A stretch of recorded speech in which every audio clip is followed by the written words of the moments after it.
Bienvenue sur les ondes de Franc-Maçon. Mon nom est Gamaçon et vous écoutez mon podcast Dans le franc des yeux, où est-ce qu'on essaie d'avoir des discussions dans le blanc des yeux avec nos invités, avec un maximum de franchise aussi autant que possible. Et ce que j'essaie de faire, c'est d'avoir plusieurs invités qui se situent de différents côtés, de différents points de vue sur un sujet principal. Alors, petite mise en contexte avant de commencer l'épisode. On va poursuivre dans cette question un peu plus longtemps que prévu, question, car je pense que pour moi, c'est un terrain fertile socialement à explorer ensemble au Québec, même si on est juste quelques centaines de personnes qui suivent le show ici en combinant toutes les plateformes. C'est le fun pareil. Avez-vous du fun? J'espère que oui. Moi, en tout cas, à date, j'ai bien du fun avec mes invités. Et puis, la question qui m'intéresse beaucoup, donc, c'est la suivante, c'est à qui la science? C'est là-dessus que j'ai commencé et puis c'est là-dessus qu'on va poursuivre un peu plus longtemps que prévu parce que, comme je le disais au début de plusieurs épisodes, si vous êtes nouveau, c'est une question que je trouve fondamentale présentement sur tout ce qui se passe depuis 2 ans principalement avec la question de la pandémie, la politique, les mesures sanitaires et tout ça. Et qu'est-ce qui décide finalement de notre sort en tant que citoyen? On se fait dire que c'est donc la science. Mais bien sûr, je me questionne un peu depuis le début avec mes invités. C'est pas juste la science. À qui ça appartient? Est-ce que nous, en tant que citoyens, on peut questionner la science, se poser des questions là-dessus et avoir des conclusions différentes de la science qui est considérée comme la bonne science officielle, qu'on peut dire qualifiée de mainstream ou la science médiatique gouvernementale de notre santé publique et de notre gouvernement au pouvoir de la CAQ.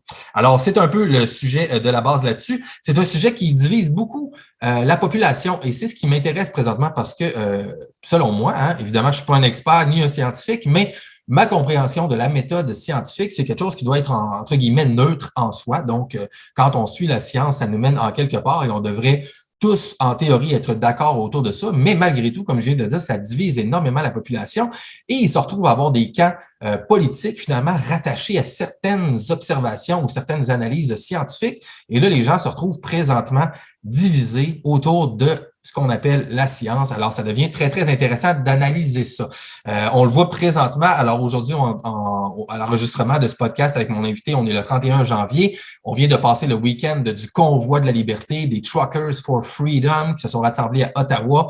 Et là, ça l'a démontré justement assez pas verbalement, pardon, mais visuellement et sonoriquement, je pense aussi pour les gens qui sont à Ottawa, la division sociale basée autour justement de toutes les mesures sanitaires au Canada et comment la population est divisée autour de ce qu'on peut qualifier de la science en dessous de cela.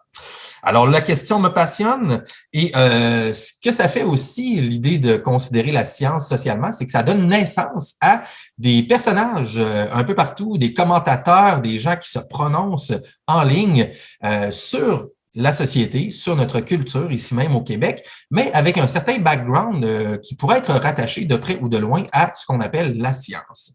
Et c'est le cas de notre invité d'aujourd'hui et des propos qu'il tient en ligne. Alors, je vais le présenter dans un instant parce qu'il a eu la générosité d'accepter mon invitation. Juste avant, je veux juste dire à tout le monde, si vous êtes à l'écoute en audio ou sur le web, en vidéo, via Rumble, YouTube ou Facebook ou autre, je suis aussi sur Crowdbunker et Odyssey, eh bien, je veux juste vous dire un gros merci d'être là. Merci du fond du cœur. Ça fait plaisir de vous avoir ici pour explorer des questions qui sont un petit peu plus, je sais pas, qui sont peut-être moins flashy, si on veut, un petit peu plus à tendance de rationnelle ou intellectuelle. En tout cas, j'ai pas de prétention de dire ça, mais c'est peut-être moins trippant que d'écouter un show sur le hip-hop ou whatever. Alors, merci d'être là, ça fait plaisir. Et j'espère qu'ensemble, on peut avoir du fun pour avancer dans ces questions-là avec un maximum, si on veut, de solutions pour les gens, mais surtout de voir ce qui se passe présentement de différents points de vue pour votre propre réflexion personnelle. Alors, merci beaucoup. Si jamais vous aimez le show, que vous restez jusqu'à la fin, dans les commentaires, il y a des liens pour supporter si c'est quelque chose qui vous parle. Maintenant, tout le monde, c'est le temps d'accueillir mon invité d'aujourd'hui. Un gars qui ne se gêne pas pour dénoncer des propos ou des mouvements sociaux en ligne avec une satire très efficace, rationnelle et souvent, je dois l'admettre, très drôle. Je l'aime beaucoup dans ses publications, même si je pense que j'ai certains désaccords assez profonds avec lui. Peut-être d'ailleurs qu'on aura la chance de discuter un petit peu de ça ensemble aujourd'hui sur la notion de qu'est-ce que c'est la science et possiblement un petit peu comment lui interprète la chose de son côté. Alors, vous pouvez le suivre à Cube Radio à l'occasion comme chroniqueur sur la laïcité et autres sujets connexes en lien avec la religion et l'athéisme, mais surtout sur sa page Facebook via sa page professionnelle qui s'appelle Perks, P-E-R-K-S, qui est sa page que je cote ici, dédiée aux réflexions amusées d'un humble observateur, humour satirique et cynique sur l'actualité, la politique et tous les autres travers de l'humanité. Alors, veuillez vous joindre à moi tout le monde sans aucun cynisme pour accueillir le commentateur comique qui défonce les incohérences wokistes à grands coups de plumes tranchantes, Perks de son vrai nom, Guy Perkins. Bonjour Guy, bienvenue Dans le franc des yeux. Salut Gab, avec tout ça, j'ai plus rien à dire. Super, ben je suis content quand même. Oui, t'as tout couvert, t'as tout couvert. Oui, c'est ça. Écoute, c'est très cool. Moi, merci d'être là, comme je te disais justement qu'on commence.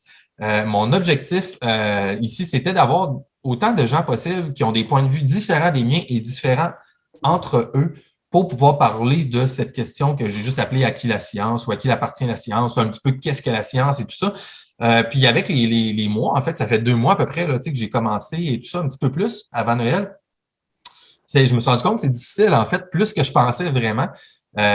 Puis peut-être même qu'on va pouvoir parler de ça un peu dans le show, mais il y a vraiment un côté qu'on peut qualifier les experts, là, experts médiatiques, experts qu'on connaît culturellement, scientifiquement au Québec. Là, Alain Vadeboncoeur, le pharmacien, tous ces gens-là qui sont connus, qui ont pris la parole dans les derniers mois et dernières 2 ans dans les médias. Il y a personne de ces gens-là qui ont accepté vraiment de venir ici. Puis bon, c'est des décisions personnelles. C'est pas un gros show et tout ça. Puis ils ont d'autres chats à fouetter, j'imagine, mais je trouve ça plate parce que j'ai pas pu représenter autant de côtés différents que j'aurais voulu dans mon truc. Fait qu'avec toi, je sais qu'on a certains désaccords et tout ça. Fait que je pense que tu vas pouvoir amener une couleur différente puis m'aider à mieux comprendre ta vision à toi aussi là-dessus. Fait que je veux vraiment te remercier en commençant le show ici. Puis, écoute, avant de commencer, moi, étant donné que j'appelle mon show Dans le franc des yeux, je commence avec un petit moment de franchise. Fait que je te partage une anecdote un peu sur la franchise qui n'a pas nécessairement rapport avec le show, mais en même temps, oui, parce que je veux juste te partager, moi, ma réflexion des derniers jours, en fait. Je me suis posé beaucoup de questions avec l'histoire du convoi des camionneurs et tout ça à Ottawa et tout. Puis, moi, en tout cas, j'écoutais même, en tout cas, des commentateurs nationalistes et tout ça par rapport à le Québec, puis là, tout à coup, il y a des gens qui sont fiers d'être Canadiens, ça fait plus de sens et tout ça. Puis, moi, je me suis rendu compte que je m'étais rangé dans cette catégorie-là. En fait, moi, honnêtement, pour moi, étant donné que, je pense qu'on était un peu à l'opposé là-dessus, puis ça va être intéressant peut-être d'en parler. Moi, je suis plus... C'est toujours que l'occasion fait le larron, hein? Comment? L'occasion fait le larron. Mais prends une seconde, je connais même pas l'expression. Ça veut dire... Non, mais c'est tout simplement, c'est que tu dis qu'évidemment, ce que tu décris là, c'est que les gens, des fois, vont prendre position qui va être totalement l'opposé de ce qu'ils ont toujours tenu parce que, bon, la situation les appelle à prendre une autre position pour justement consolider peut-être un élément qui préoccupe actuellement, comme là, évidemment, les gens qui sont contre les mesures sanitaires, qui pouvaient être peut-être fondamentalement indépendantistes. Là, tout d'un coup, étant donné que, s'ils trouvent des gens qui pensent comme eux de l'autre côté du roc, ben là, tout d'un coup, ils disent « Ah, ben là, on se ressemble finalement. » Ça fait que, OK, ben là, je suis fédéraliste tout d'un coup, ou ça me préoccupe plus. C'est que c'est vraiment l'opportunité ou l'occasion là, qui fait en sorte... L'occasion fait larron, ouais, c'est ça que tu veux dire. Ouais, exact. Ouais. Ben exactement, tu sais. Puis moi, je me suis retrouvé là, tu sais, émotivement, là, tu sais, en voyant tout le convoi qui s'organisait. Pour moi, tu sais, je voyais que ça avait la grosse 2 semaines et tout ça, mais j'avais pas, tu sais, ça a été plus gros en fait même que ce que je m'attendais. Puis pour moi, oui, c'est venu chercher des émotions positives parce que je fais partie des gens qui sont, tu sais, qui questionnent plus en fait, la question des mesures sanitaires. Je suis un peu plus du côté critique de tout ça et tout. Fait que, mais c'est ça en fait. Puis c'est drôle que tu dis ça parce que justement, tu viens de mettre le point sur la critique que les gens font de ce rassemblement-là des Québécois nationalistes avec les gens du Canada. Mais tu vois, d'un autre côté, j'essaie de l'analyser, tu sais, puis je pouvais le justifier d'une autre façon aussi, c'est que, évidemment, tu sais, il y a certains moments dans la vie où est-ce que je pense que, tu sais, même rigoureusement, il y a des causes, des principes qu'on peut défendre qui supersèdent nos différends. Alors moi, d'un certain côté, je le voyais d'une façon positive et puis c'est plus comme ça que moi, je l'ai vécu. Puis je serais curieux de t'entendre là-dessus après ou si tu veux partager un autre moment de franchise qui peut être totalement différent. Mais moi, tu vois, pour l'instant, j'ai fait OK, non, là, ce que moi, je vois là-dedans, c'est plutôt le fait de dire, regarde, je suis pas plus fédéraliste qu'avant, tu sais, mais présentement, au niveau humain, donc au niveau de qu'est-ce qui se passe socialement et justement en lien avec la science qui sous-tend toutes les mesures sanitaires. Présentement, mettons nos différents côtés, on se rassemble ensemble, tout le monde qui sont partout au Canada, puis on fait garde. Là, il y a vraiment une grosse partie de la population qui ne comprend pas ce qui se passe présentement ou qui ont des sérieuses questions à se poser. Puis, on reparlera du nationalisme après québécois, là, mais pour l'instant, on se met ensemble puis on fait passer ça avant les autres choses. Fait que pour moi, tu vois, c'est un peu comme ça que je le justifie. C'est comme au contraire, moi, je vois quelque chose comme qui est plutôt positif. Puis ça ne veut pas dire que les gens sont fédéralistes tout d'un coup. Ça veut juste dire qu'il y a des principes qui passent avant en priorité présentement. Là. Puis regarde, mettons nos différents côtés. C'est un peu comme si tu fais ça de façon fractale au Québec, dans le mouvement nationaliste, à mener tous les gens qui sont à gauche, à droite et tout ça. Bon, si je dis, garde, non, on va arrêter nos différends.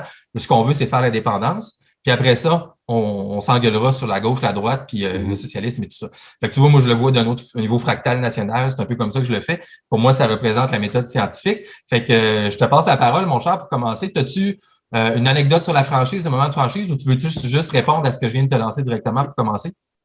Non, parce que je trouve intéressant ce que tu amènes, c'est que ça touche quelque chose, moi, qui me tient à cœur, c'est que je vais te faire une petite anecdote, justement. Des fois, il y a des petites choses qui se passent dans notre jeunesse qui nous marquent toujours. Puis, j'avais la chance d'être en maths enrichi en secondaire 5. Oh yeah! Puis là, je voulais faire mon frère m'emmener au tableau pour arriver avec la bonne réponse. Puis, tout de suite, il me marquait la réponse au tableau. Je savais que c'était la bonne réponse. Mais le prof me regardait, on leur disait, hey, alors, moi, ce qui m'intéresse, c'est pas de savoir si c'est la bonne réponse, c'est comment tu as fait de te rendre là. Puis, c'était un moment charnière parce que après ça, ça m'est revenu en mémoire souvent parce que quand quelqu'un va me dire, exemple, là, on va parler d'athéisme tantôt, probablement, ou de pensée critique, ou peu importe, moi, quelqu'un va me dire, moi, je pense comme toi, je suis athée, moi, avec, je m'en calisse à quelque part parce que moi, ce que je veux savoir, OK, c'est pourquoi tu dis ça, là? Moi, c'est le cheminement. C'est-tu parce que ça fait cool de dire ça ou qu'est-ce que tu connais à ça ou peu importe. Fait que moi, ce qui m'intéresse de chez quelqu'un, c'est pas tant sa position comme le cheminement qui l'a amené là. Puis c'est quoi qui le motive. Puis le problème en fin de semaine avec le convoi, bon, pour certains, avec le message de surface qui était véhiculé, pour certains, ça pouvait être attirant. Mais c'est quoi qui motivait des gens à être là, comme tantôt, justement, j'ai regardé les nouvelles, puis je voyais une pancarte qui était affichée de gens qui étaient là, puis qui disaient, mais ça disait grosso modo, mon immunité à moi, c'est l'immunité que Dieu m'offre. Fait que lui, dans le fond, là, c'est Dieu qui le protégeait. Ça fait que fuck le vaccin. Fait que, tu sais, encore là, est-ce que toi, tu vas t'identifier à ça? T'as beau être pour la même cause, hey, on va relâcher les mesures sanitaires. Mais est-ce que tu vas vouloir vraiment t'identifier à quelqu'un que pour lui, il veut relâcher les mesures sanitaires parce qu'il pense que c'est Dieu qui le protège en bout de ligne? C'est pour ça qu'à quelque part, il faut faire attention à ces choses-là parce que c'était tellement un melting pot de n'importe quoi en fin de semaine que ça devient difficile à dire, ben, c'était quoi? On ne sait pas. On ne sait pas parce qu'il n'y avait pas vraiment de leadership. Oui, il y avait l'histoire des trucks, encore là, on pourra en discuter, là, mais moi, c'est ce qui me préoccupe toujours avec peu importe les mouvements, même ceux qui peuvent être en apparence en accord avec une conclusion certaine. Moi, c'est pas la conclusion qui m'intéresse, c'est ce qui précède. Qu'est-ce qui t'a amené là, puis pourquoi, puis comment t'en es venu à ça? Oui, oui. Non, ben écoute, c'est super intéressant. Puis, tu sais, déjà, c'est ça, dans tout ce que tu viens de dire aussi, c'est tellement des gros sujets qui sont mélangés ensemble. Tu sais, justement, quand tu viens de dire, regarde, tu parles, tu sais, juste la pancarte que tu as dit, ça mélange des choses vraiment importante par rapport à justement la notion de science, selon moi. En tout cas, c'est OK, l'immunité, finalement, c'est quoi l'immunité, etc. Puis là, tu as Dieu qui est mélangé à ça, mais finalement, c'est quoi Dieu, etc. Tu sais, comme tout ce que tu viens de dire, cette pancarte-là, probablement que 15 personnes pourraient avoir la même pancarte, mais il y aurait toutes des définitions différentes de qu'est-ce que l'immunité, puis qu'est-ce que Dieu aussi. Fait que, écoute, on peut peut-être même juste poursuivre là-dessus, si tu veux, mais juste avant, est-ce que dans ta bio, ou autre chose, ou peut-être ton background un petit peu qui t'a amené à où est-ce que tu es aujourd'hui. Là, je sais que tu m'as dit que tu étais comme un petit peu en sabbatique. Tu peux-tu m'en dire un petit peu plus sur quand tu as commencé à toi, parce que là, tu es dans la cinquantaine, tu m'as dit tantôt, et puis oh, excuse-moi, tu es dans la trentaine, la fin trentaine. Ouais, excuse-moi. Non, je m'assume totalement, j'ai 56. OK, c'est bon.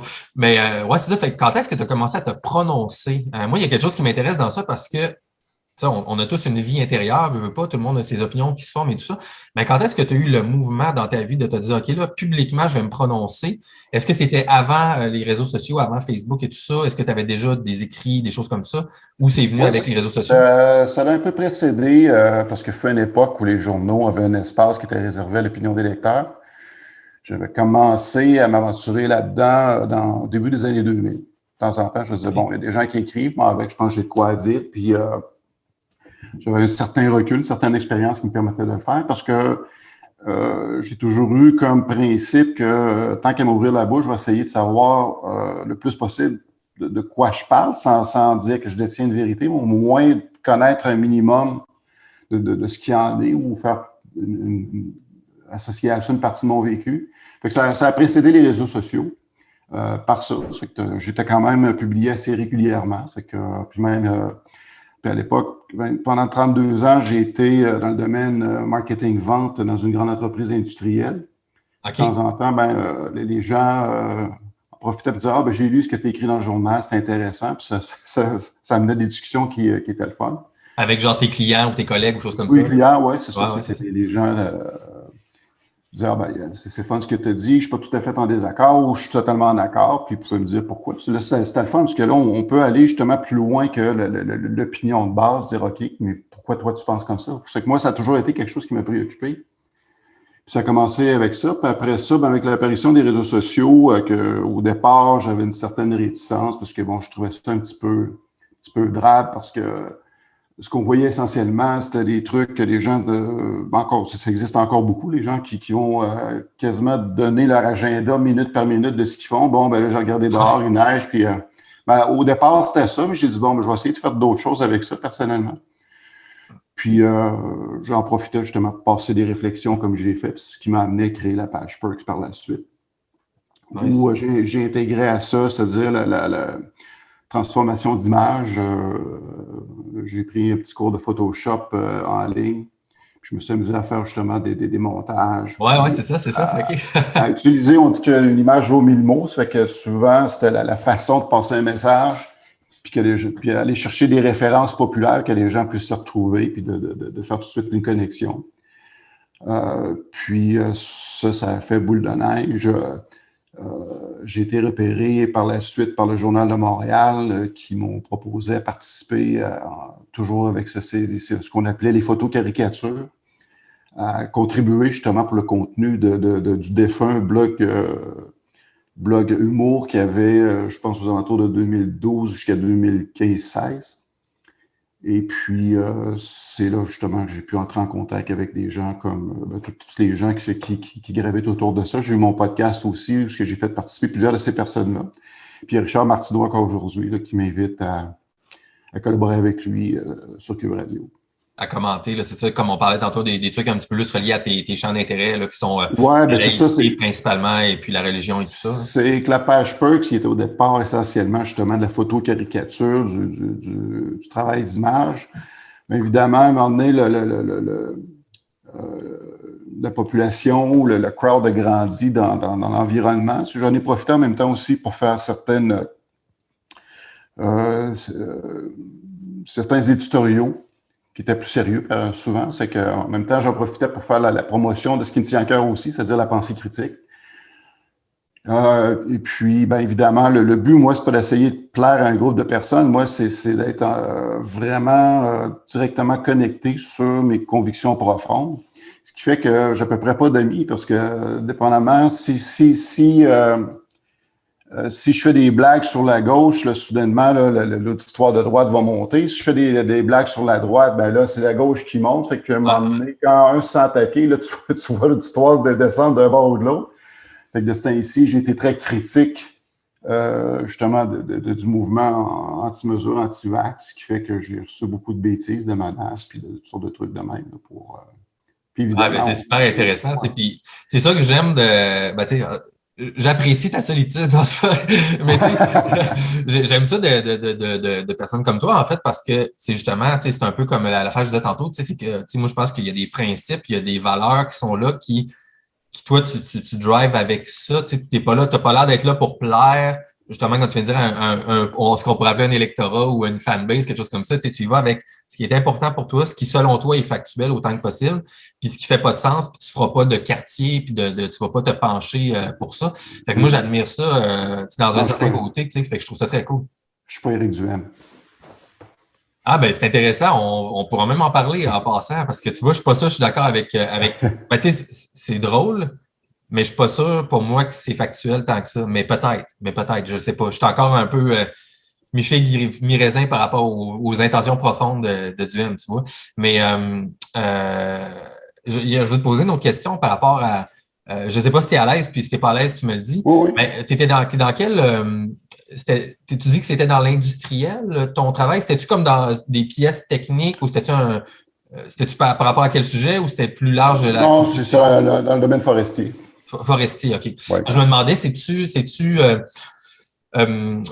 en partie, ben, tout est relié, là, mais c'est-tu en partie ton travail dans le domaine scientifico-technique qui t'a amené une passion pour ce qu'on peut appeler la science ou c'était déjà là chez toi avant? Non, c'était déjà là, puisque tout jeune, on n'avait pas beaucoup de canaux quand j'étais jeune. Là. Je vais faire un petit peu d'âgisme. Moi, dans mon Ah temps, ouais? on avait 4 postes. On avait Radio-Canada, TVA, pour prendre les terminologies d'aujourd'hui. Là, on avait le canal anglais à Québec, puis après ça, on avait sur le UHF Télé-Québec ou Radio-Québec à ce moment-là. Comme tout jeune, évidemment, je suis intéressé par ce que les jeunes se faisaient offrir en termes de petits bonhommes, ces trucs-là, mais j'étais quand même assez particulier. Je tripais à regarder des documentaires à Radio-Québec, qui était à peu près le seul canal qui offrait des trucs vraiment éducatifs. Puis je regardais des documentaires le soir parce que j'étais intrigué. Je voulais connaître comment ça fonctionne le monde, puis tout ça. Puis c'est pas mal comme ça que ça a commencé. Puis après ça, les études, évidemment, on a eu la chance d'avoir accès à l'éducation, que ce soit au cégep ou à l'université. Puis j'ai touché à certains trucs là-dedans que c'est toujours une espèce d'intérêt en arborescence qui est présenté. C'est qu'une chose m'amenait à une autre, puis qui m'amenait vers un autre, puis m'emmener. C'est un petit peu mon malheur parce que j'ai eu beaucoup de difficultés à vraiment orienter mon champ d'intérêt vers une chose très précise, puisque je voulais toucher à tout. Ouais. Fait qu'à un moment donné, comme le vieux dicton dit, on peut être bon dans tout, mais excellent dans rien. Ouais. Mais on dirait que je me complaisais avec justement cet intérêt sur plusieurs choses en même temps comme ça. Là. Mais à un moment donné, il fallait que je fasse un choix, puis j'ai abouti dans le domaine du bois. C'était super intéressant. Puis à l'université, c'était-tu plus dans le domaine vente, choses comme ça, ou tu étais dans la. J'ai fait mes études en marketing. En Par contre, marketing? au cégep, j'avais fait, c'était quand même significatif. J'avais fait une partie de mes études en éducation spécialisée, OK. que j'ai trouvé très intéressant parce que c'est pour apprendre à me connaître moi-même. Puis évidemment, c'est là que j'ai vraiment développé un intérêt très grand sur la psychologie, parce que justement, en relation d'aide, tout l'aspect de la psychologie était beaucoup abordé. Ça fait que j'ai développé un intérêt là-dedans qui m'a suivi tout le temps par la suite. Je ne parle pas de la psychopop, de lire des livres de psychopop, mais j'allais chercher tous les livres qui étaient rattachés à la psychologie aux presses de l'Université Laval pour justement continuer à lire dans le domaine. Puis même, ça m'a servi beaucoup après ça, quand c'était le temps de faire certaines applications neuvaines au niveau des ventes marketing dans ce champ-là en particulier. Dans ce champ-là, après. OK. Puis après ça, je suis allé toucher aux sciences et technologies dans un certificat à l'Université Laval, toujours. OK. C'est drôle parce que, tu sais, de la façon que tu parles de ton expérience, tu sais, je m'identifie en fait à ça en partie de certains points parce que moi aussi, tu sais, je suis intéressé par tellement de choses. Puis, tu sais, bon, il n'y a pas beaucoup de gens qui me suivent, mais tu sais, il y a quelques personnes qui me suivent depuis quand même plusieurs années. Ça fait depuis 2016, mettons, que je fais du podcast. Puis, tu sais, moi, comme tout ce qui est de près ou de lien relié à pratiquement n'importe quoi, ça m'intéresse. Fait que, il n'y a pas grand-chose qui m'intéresse. Ah, c'est bon. Puis je pense que tout le monde devrait faire dans ce sens-là parce que c'est pas sorcier, c'est ouvert à tous. Il s'agit juste justement d'investir un peu de temps.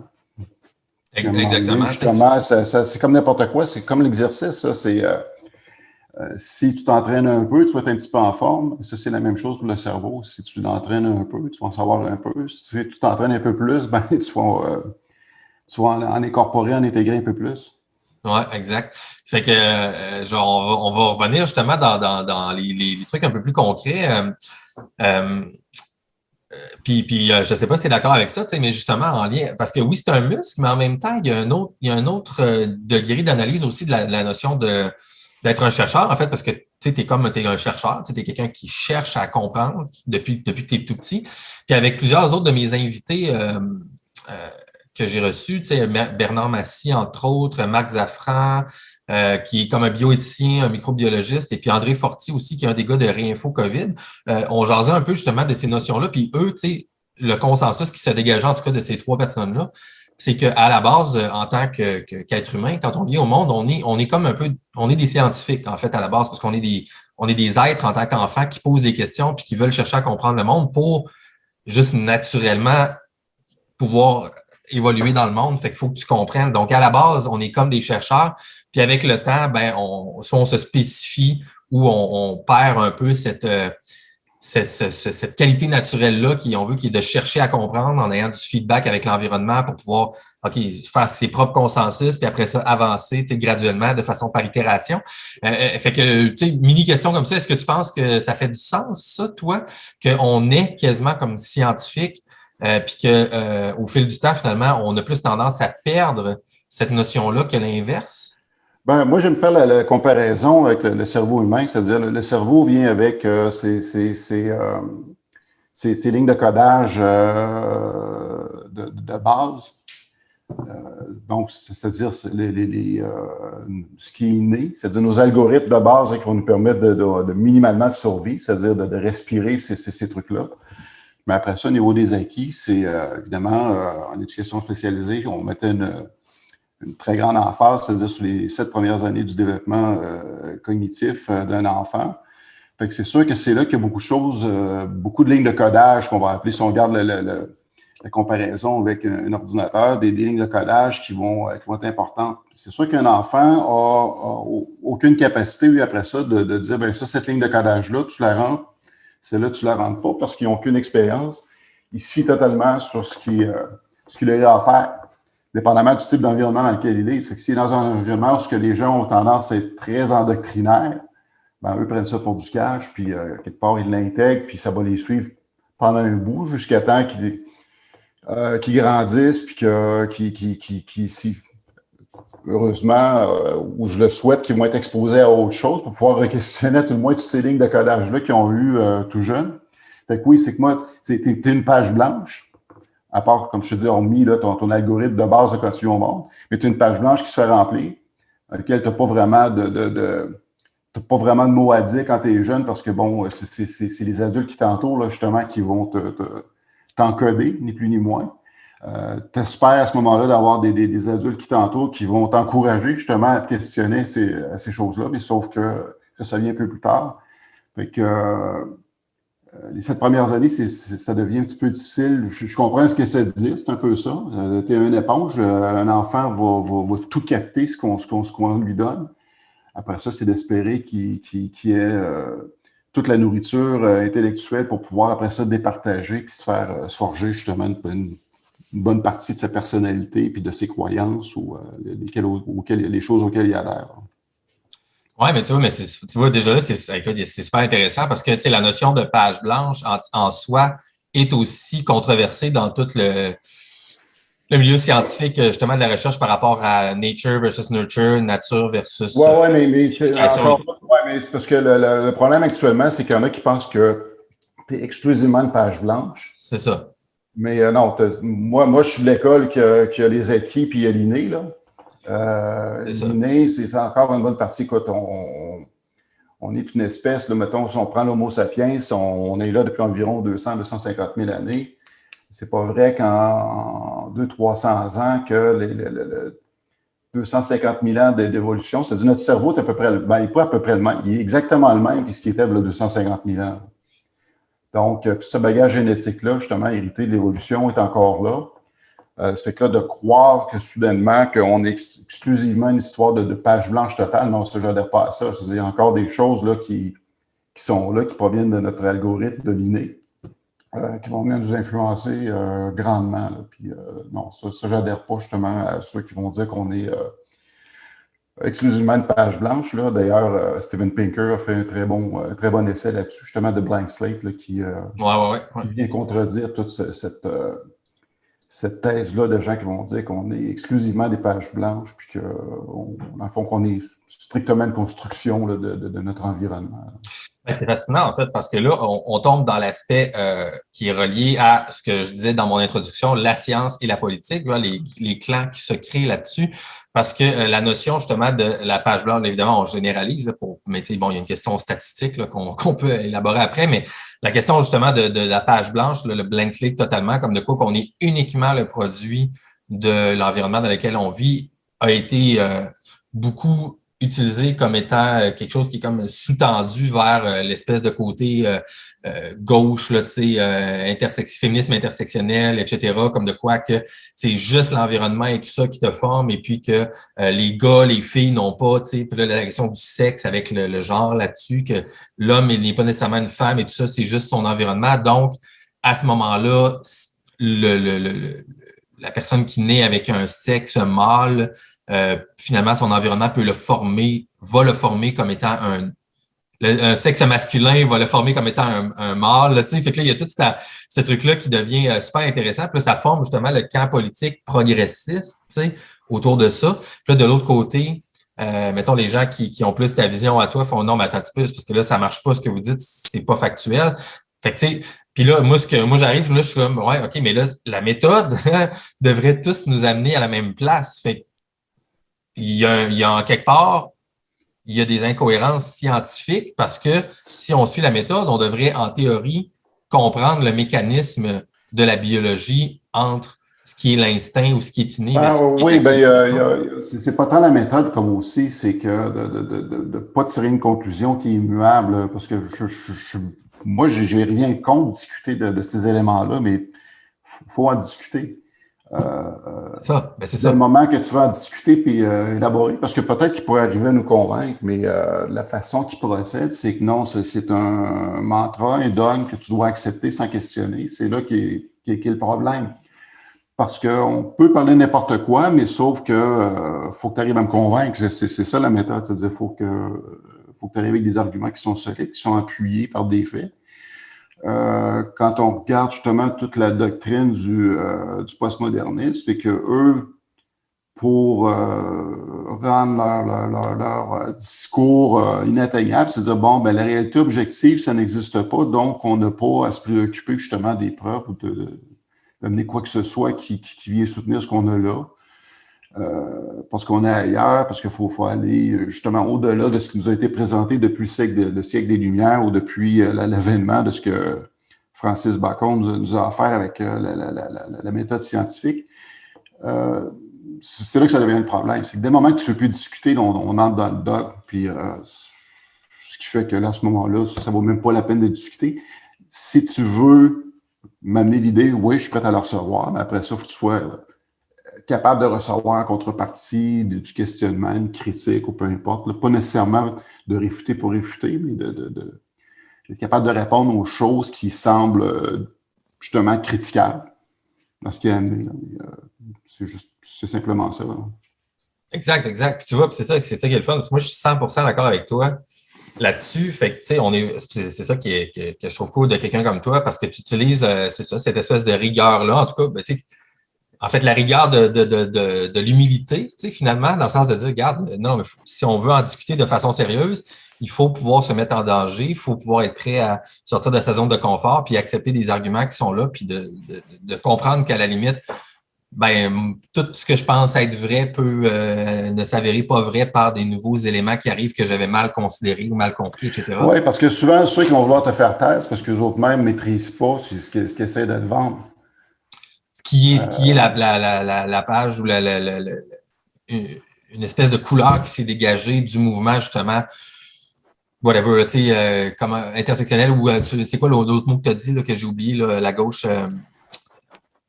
En tout cas, bref, tu sais, l'espèce de gauche radicale intersectionnelle, j'oublie l'autre mot que je voulais utiliser, mais en tout cas, qui semble avoir un désir de censure à la place. Tu sais, là, on le voit avec l'affaire de Joe Rogan, puis Neil Young, puis ces affaires-là présentement. C'est comme s'il y a un côté qui veut censurer le débat. Je ne sais pas si tu as suivi un peu l'affaire. Oui, ben, moi-même, encore là, j'ai pris position là-dessus. J'ai décidé de laisser tomber Spotify. Non pas pour censurer Joe Rogan. C'est que. Non, ça, c'est correct.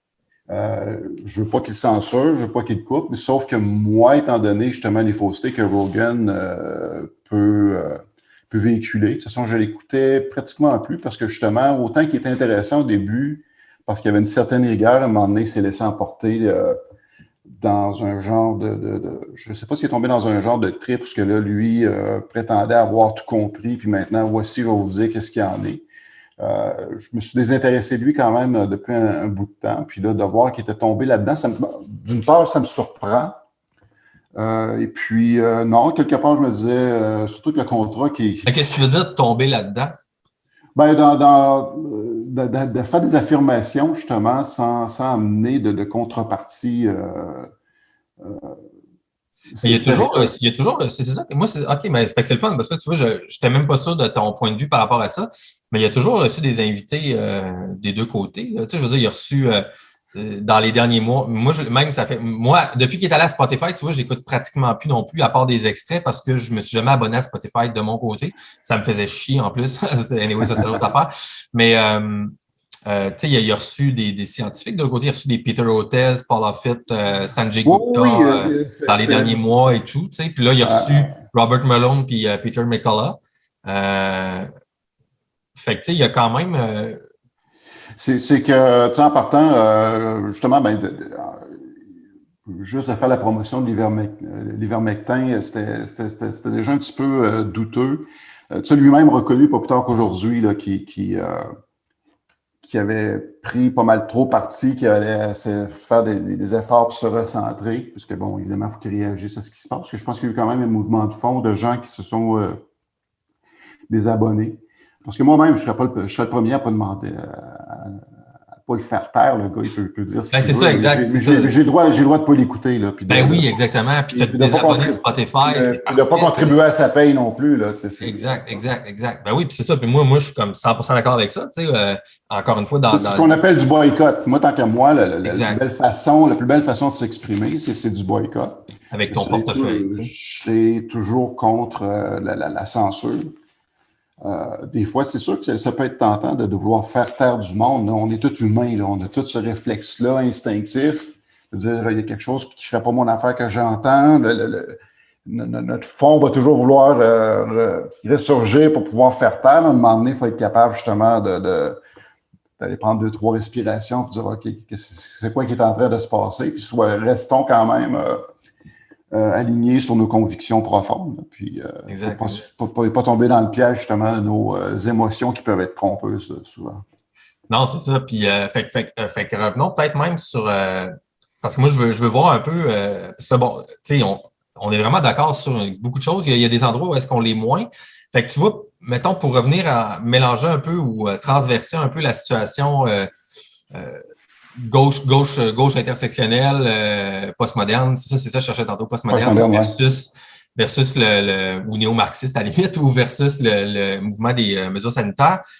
Tu vois, moi, mon expérience personnelle au niveau de mon podcast, donc anecdotique, et moi, je la vois dans le paysage depuis les 2 dernières années, selon mon filtre, mais je suis peut-être biaisé là-dessus, c'est que ce qu'on qualifie comme problématique, donc qu'on vient de convenir ensemble chez le mouvement gauche intersectionnel, postmoderne et tout ça, de censure de 1 ou de refus d'engagement de 2, qui est correct, tu as le droit de refuser d'engager, mais si tu refuses d'engager tout le temps dans le débat, ben là, on ne peut pas avancer. Fait qu'il y a ce fois-là. Pour moi, dans le mouvement, parce que je te fais la transposition, là, mais pour moi, ce mouvement-là est présent du côté du narratif mainstream des mesures sanitaires aussi. Donc, pour moi, la ligne est continue entre ces deux mouvements-là ici. Et les gens qui défendent toute la notion de la science publiquement au niveau de la santé publique, du gouvernement, des mesures sanitaires, puis de toute la science en arrière de la production des vaccins qui a été fait, refusent d'engager dans le débat. De 1, à mon niveau personnel et socialement, il n'y a pas de débat scientifique. Et de 2, on attaque Donc, avec les médias, on attaque tous les gens qui questionnent et on les empêche d'avoir une valeur en tant que personnes qui veulent juste poser des questions avec toutes les étiquettes de complotistes. Puis là, je peux revenir dans les caricatures, les édentés, puis toutes ces affaires-là. Fait que moi, je vois la même problématique-là du côté des gens qui sont pro-mesure. Alors, dans ce point de vue-là, moi, je trouve ça beaucoup plus rigoureux scientifiquement de dire qu'il y a des problèmes là-dessus. Et pour moi, donc, faire le parallèle avec le mouvement des truckers et tout ça, ben, c'est ça que la vraie complainte est là, c'est qu'il n'y a pas eu de débat. C'est pas scientifique parce que c'est fermé. Donc, c'est idéologique parce qu'on n'a pas accès au débat scientifique de qu'est-ce qui se passe. Fait qu'est-ce que tu penses de ça? Ouais, il y a beaucoup d'affaires là-dedans. Là. C'est que, encore là, je me considère comme pro-mesure, mais encore là, et non pas pro des mesures non plus.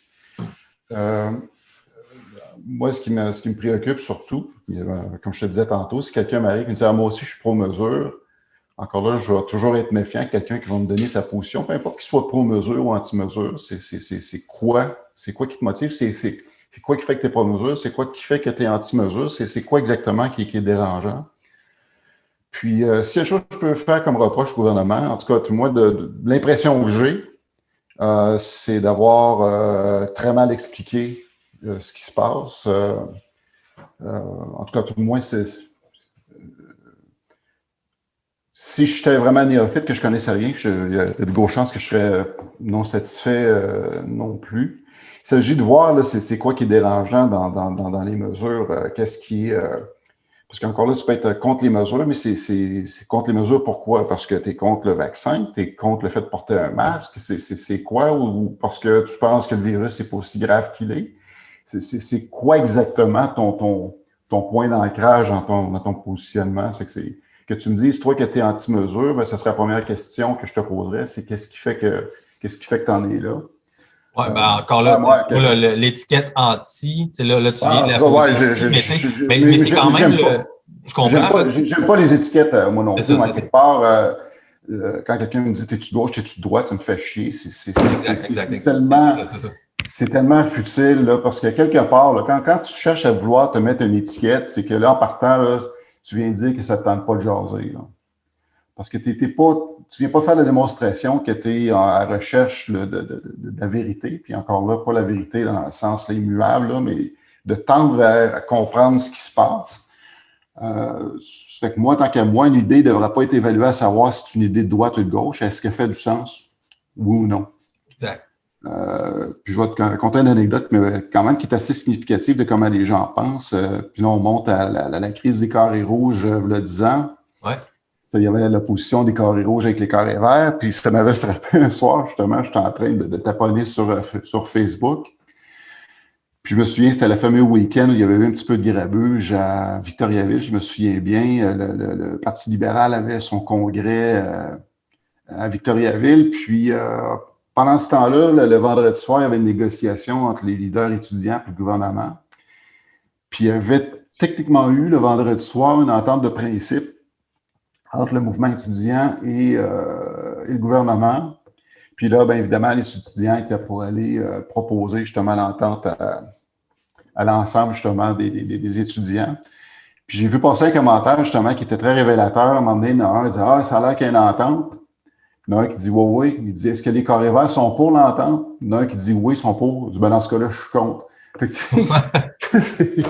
Il ne s'est pas posé la question, c'est quoi l'entente? C'est quoi ça? Si les carrés verts sont pour, donc je suis contre. Fait que, c'est quoi cette façon de réfléchir-là? Si c'est représentatif de la génération qui pousse puis qui se posait justement à avoir un sens critique, permets-moi d'être inquiet là-dessus. Là.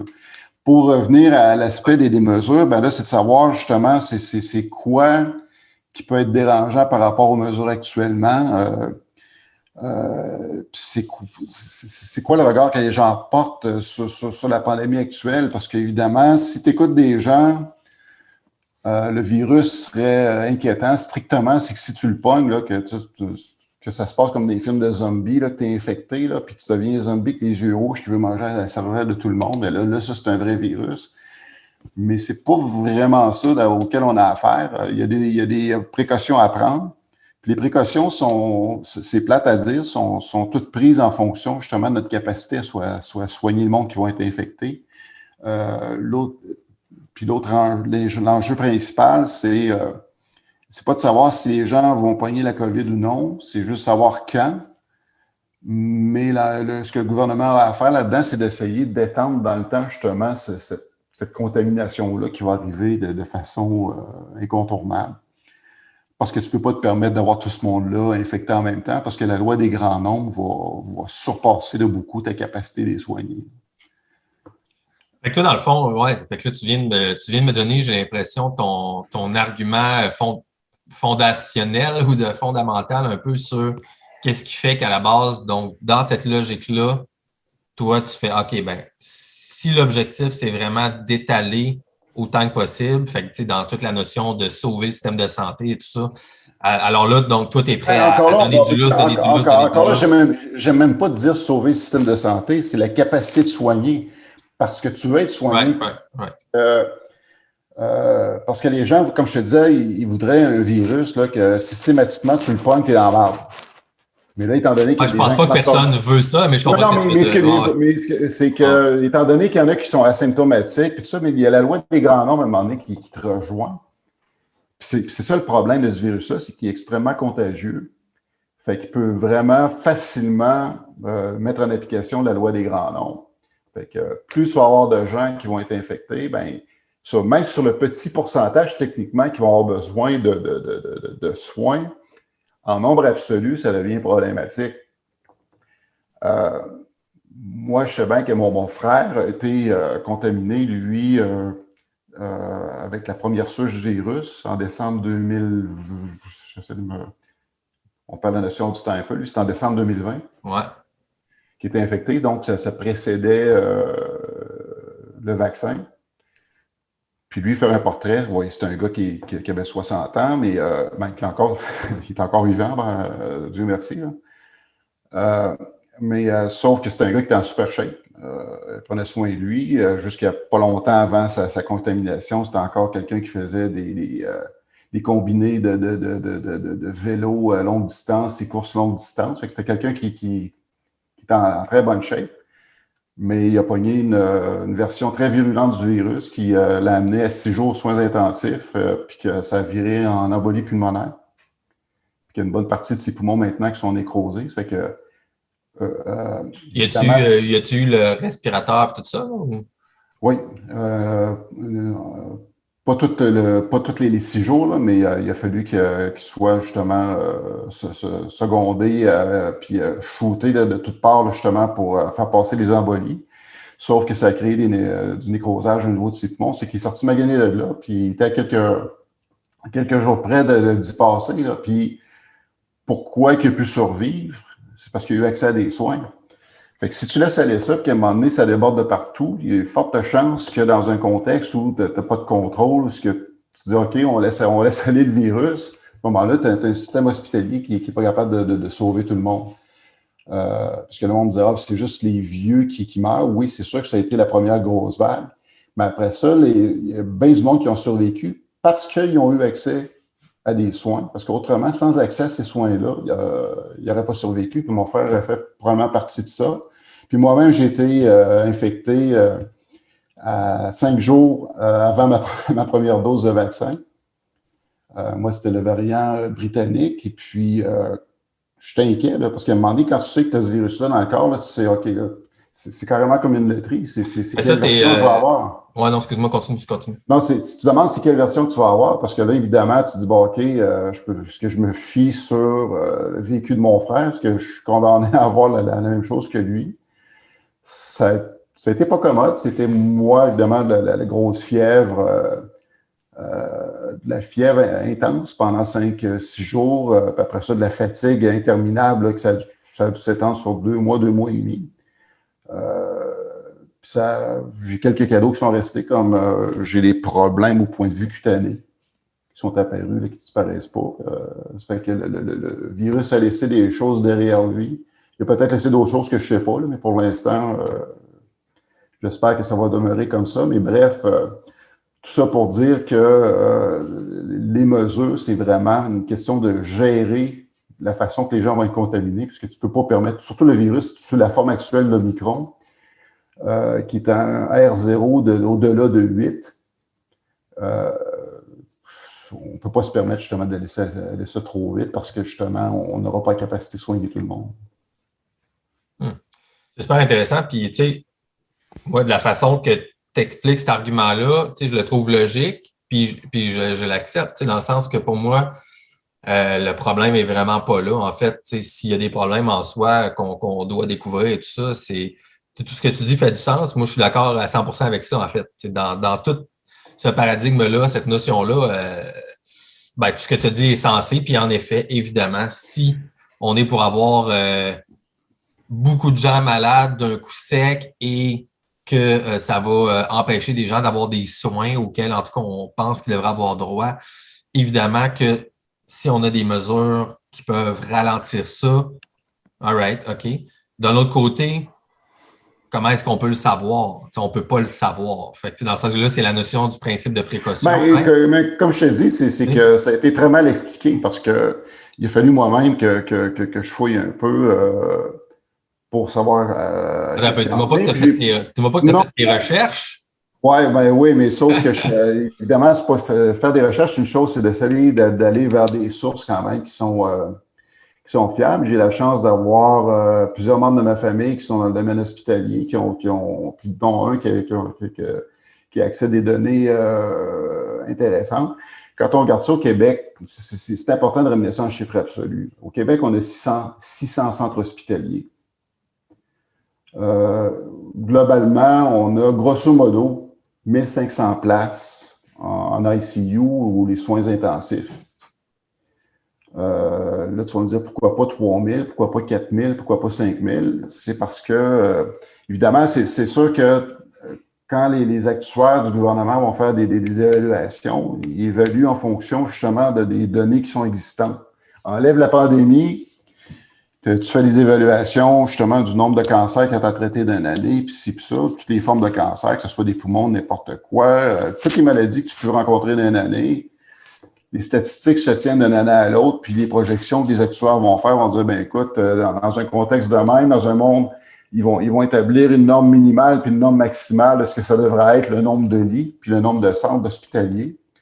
On sait qu'au Québec, le problème, c'est qu'on s'est toujours tenu très proche de la norme minimale. Des fois, même peut-être un petit peu en dessous, ce qui fait que, parce que, tu sais, à un moment donné, on est limité dans ce qu'on est capable de dépenser. C'est qu'on s'est toujours tenu dans la norme minimale de ce que les actuaires pouvaient présenter. C'est pour ça qu'on a l'impression qu'il y a des moments qu'il y a un soubresaut dans la santé, que ça devient débordé. Fait que c'est clair qu'on n'était pas prêt pour une pandémie, puis il n'y avait pas grand pays dans le monde qui était prêt pour ça. Parce que quand même qu'on aurait eu le triple de nombre de places aux soins intensifs, avec le type de virus dans lequel on avait là, il aurait fallu des mesures quand même. Là, on est pris quel système qu'on est là, quand même qu'on dirait, ben là, c'est de la faute du système de santé qu'on ne s'est pas occupé. Tout le monde a raison, sauf que le système qu'on a, il est là. C'est ça qu'on a à notre disposition. Puis avant qu'on rajoute des lits, c'est beau dire qu'on dit qu'on rajoute le triple de lits au niveau des soins intensifs, ça prend du monde aussi qui sont formés pour pouvoir justement prendre soin du monde, ce qu'on n'a pas.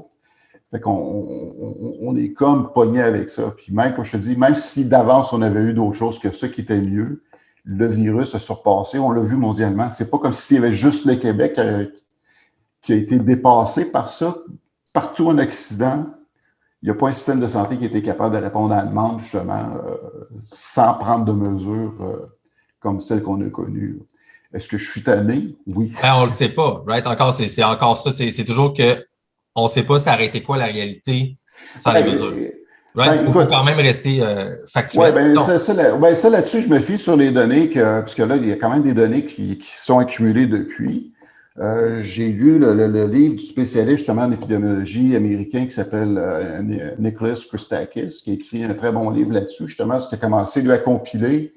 Lui, c'est sa job, ça, de voir les chiffres, puis voir comment ça se traduit dans la réalité. C'est pour ça que c'est important de prendre les chiffres qui sont présentés là, puis les mettre en nombre absolu, puis ça nous donne déjà une bonne partie de la réponse. Mettons le virus dans sa version originale, sans vaccin. Le pourcentage, c'était que 30% des gens étaient asymptomatiques. Tu en avais 40% qui avaient des symptômes qui pouvaient être légers jusqu'à quand même sévères, mais que tu pouvais justement passer au travers à la maison en prenant du repos, puis les Tylenol, tu étais correct. Après ça, tu tombais dans un autre groupe que c'est 20 qui ont besoin d'aller à l'hôpital parce que, bon, encore là, pas pour être aux soins intensifs, mais tu as un 20 qu'il faut qu'ils passent par l'hôpital. Fait que ça, justement, là, on parle encore d'un 20, tu vas dire, c'est juste 20 puis après ça, 10 entre 5 et 10 t'es rendu à 90 là, c'est ça. Mais non, mais c'est parce que c'est là que tu as un 20 qui ont besoin d'aller à l'hôpital, mais tu dis, hey, c'est juste 20 puis après ça, tu as 5 à 10 qui vont avoir besoin d'aller aux soins intensifs. Si on regarde ça en pourcentage, ça a l'air pas si pire, mais mettons ça en chiffre absolu. Actuellement, c'est-à-dire ceux qui vivent actuellement comme tout le monde on vivait au début de la crise, parce qu'au début de la crise, on était tous sans vaccin. Là. Actuellement, au Québec, tu as 500 000 personnes qui sont sans vaccin et qui se retrouvent comme toi, tu es vacciné ou pas? Je ne sais pas que je te pose la question. Ouais. J'ai jamais dit ça publiquement à personne. OK, Oui, bon, non, regarde. Mais honnête, ça ne me dérange pas. Donc, je fais partie de ceux qui ne sont pas vaccinés présentement. OK, fait que donc, tu es exactement dans la même position que tout le monde était, dans tout ce qui précédait justement la vaccination, ce qui fait que tu t'exposes avec les mêmes pourcentages de risque. Fait que donc, tu as environ 500 000 personnes au Québec qui sont non vaccinées. Ça fait que ça, en chiffre absolu, si on dit que tu as 10 on va regarder le 10 justement qui risque d'avoir besoin de soins intensifs qui peuvent varier de 3 jours jusqu'à 14 jours. On parle de 50 000 personnes. Fait que 10 de 500 000, c'est 50 000 personnes. Ça fait qu'on sait que le virus peut se transmettre rapidement. On parle qu'il y a 600 centres hospitaliers au Québec.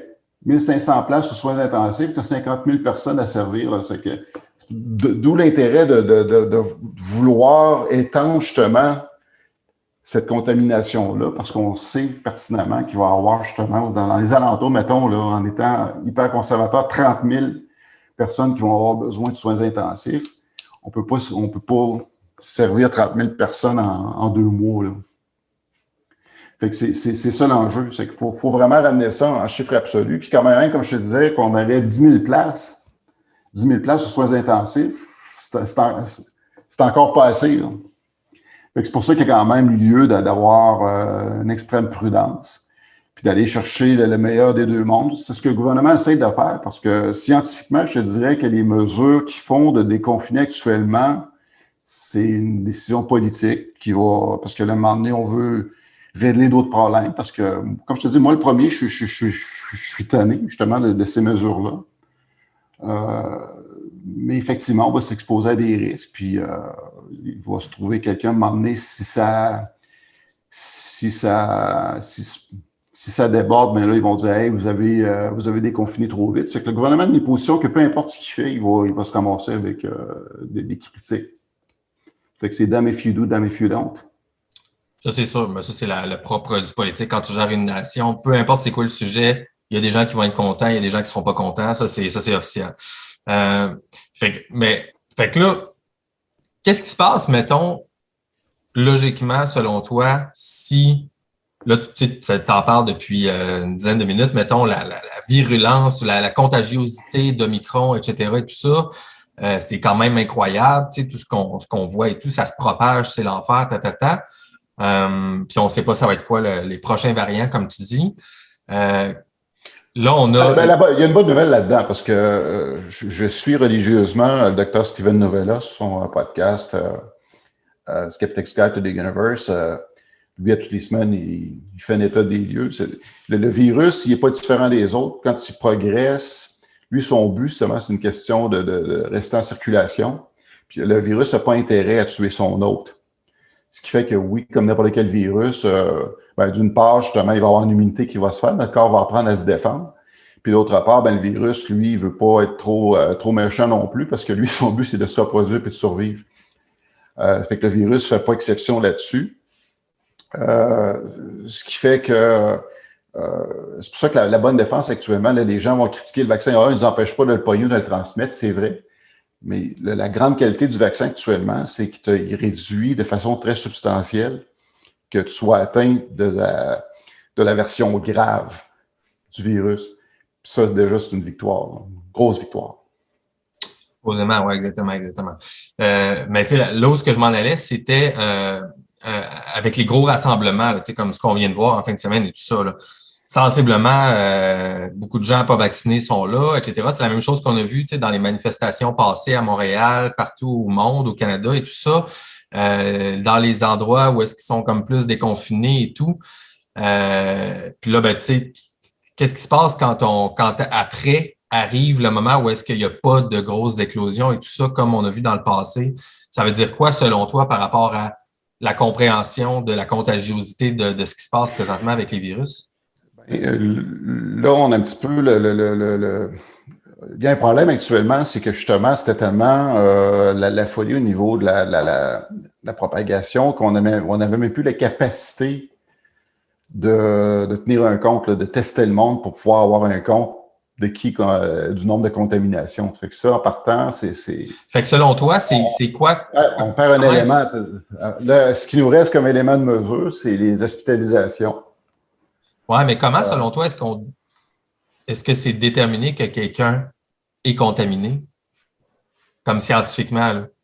Ben, là, actuellement, c'est une fois que la personne est rendue à l'hôpital avec des symptômes majeurs. Là, Non, non, non, depuis le début de la pandémie, là. Tu sais, quand on dit quelqu'un est contaminé par le virus, tu sais, variant X, Y, Z.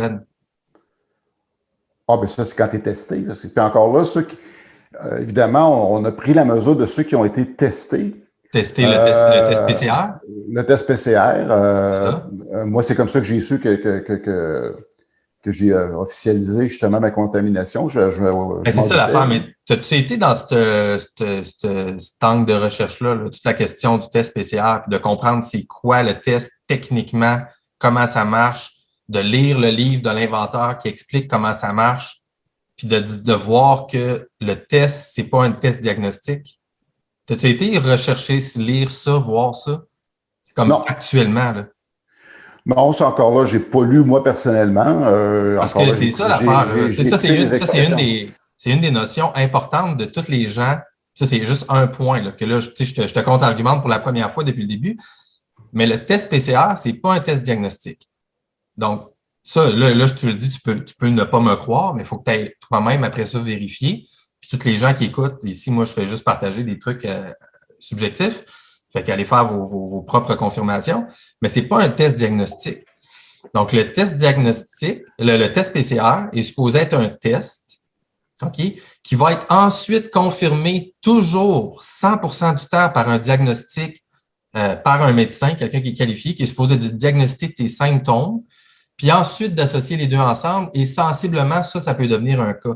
Mais pour ça, tu es supposé d'avoir des symptômes uniques qui ne sont pas des symptômes associés à d'autres maladies antérieures.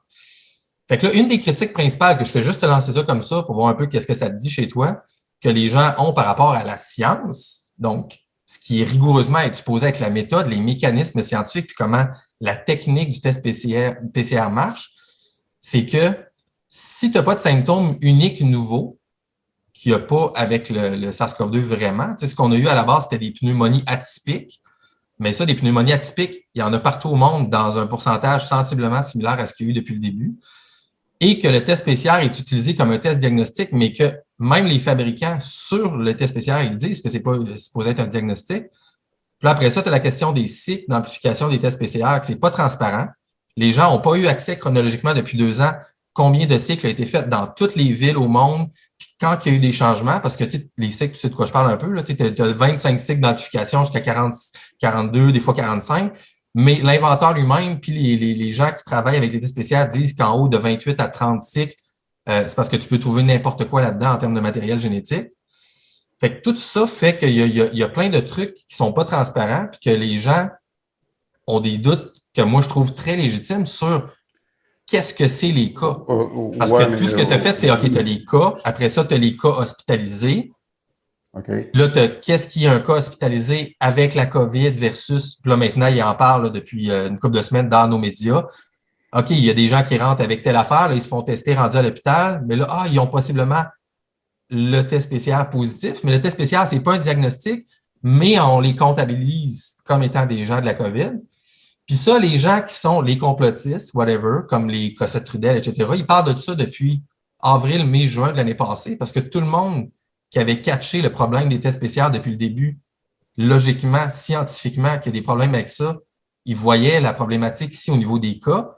Les cas drivent la peur dans les médias, puis tout ça drive l'acceptation populaire des mesures sanitaires que tu viens de nous énumérer dans les 15 dernières minutes, mettons. Fait que ça, je fais juste te shooter ça de même. Tu me dis que tu n'as pas recherché ça. Fait que, est-ce que tu penses que, mettons, tu as un devoir, à une fois que je te dis ça, de considérer sans accepter ça, puis de faire OK, il faudrait que je m'informe là-dessus? Je pourrais très bien le faire. Je ne te dis pas que tu dois le faire, là. Je te dis juste, mettons, non, mais ça me fait plaisir de le faire, mais quelque part, la résultante, c'est que j'ai été malade, puis qu'il y a du monde malade, puis qu'il y a du monde qu'il faut soigner. Ben oui, c'est ça. Il n'y a personne qui dit qu'il n'y a personne de malade. Ben, il y en a, mais ça, c'est une minorité de gens. Là. Mais les gens qui sont sérieux, là, ils ne disent pas que les gens ne sont pas malades. Moi, je ne dis pas que les gens ne sont pas malades.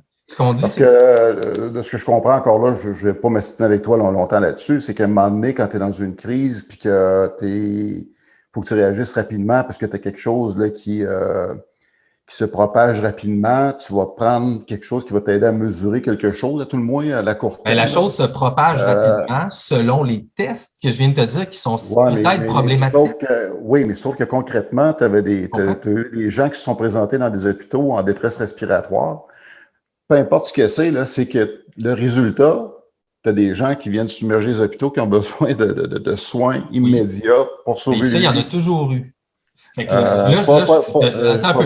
à cette échelle-là. Là. Je ne te dis pas qu'il n'y a pas de différence de pourcentage par rapport aux problèmes respiratoires. OK? Je te dis qu'une fois que si tu travailles tes statistiques rigoureusement, OK, mais que tu changes ta perception de qu'est-ce que des cas positifs avec la notion des problèmes reliés aux tests depuis le début de la pandémie, ton portrait change radicalement en termes de qu'est-ce qui se passe.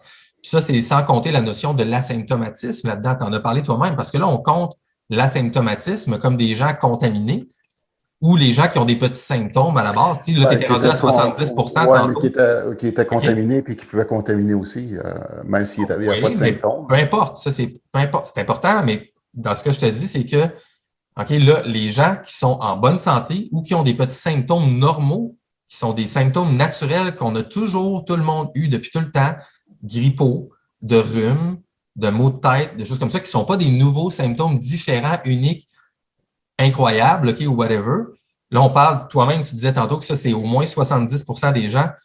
Puis là, tu as l'autre 20 des gens qui vont à l'hôpital, mais encore là, eux autres, ils vont à l'hôpital, mais tu sais, c'est-tu des gros symptômes différents? Le corps, peu importe le virus qui se fait présenter devant lui, le corps n'a pas 36 000 façons de réagir. Hein. Exact. Le ministère, exactement. Mais sauf que là, il y a de quoi qui est là, qui fait que tu as un nombre démesuré de gens qui n'est pas observé, même dans les plus grands pics que tu peux avoir de l'influenza. Ça n'a rien à voir. Puis l'influenza, justement, avec avec les saisons, ça va diminuer. Tu peux pogner l'influenza l'été quand même. C'est une question après ça de proximité. Mais là, on a affaire à un type de virus qui a une capacité de transmissibilité qui est mauditement haute que peut être l'influenza. Le corps, quand il fasse un virus, c'est quoi? Qu'est-ce qu'il va faire? Ben, il va monter en température justement pour essayer d'éliminer le virus. C'est ce qu'on appelle la fièvre.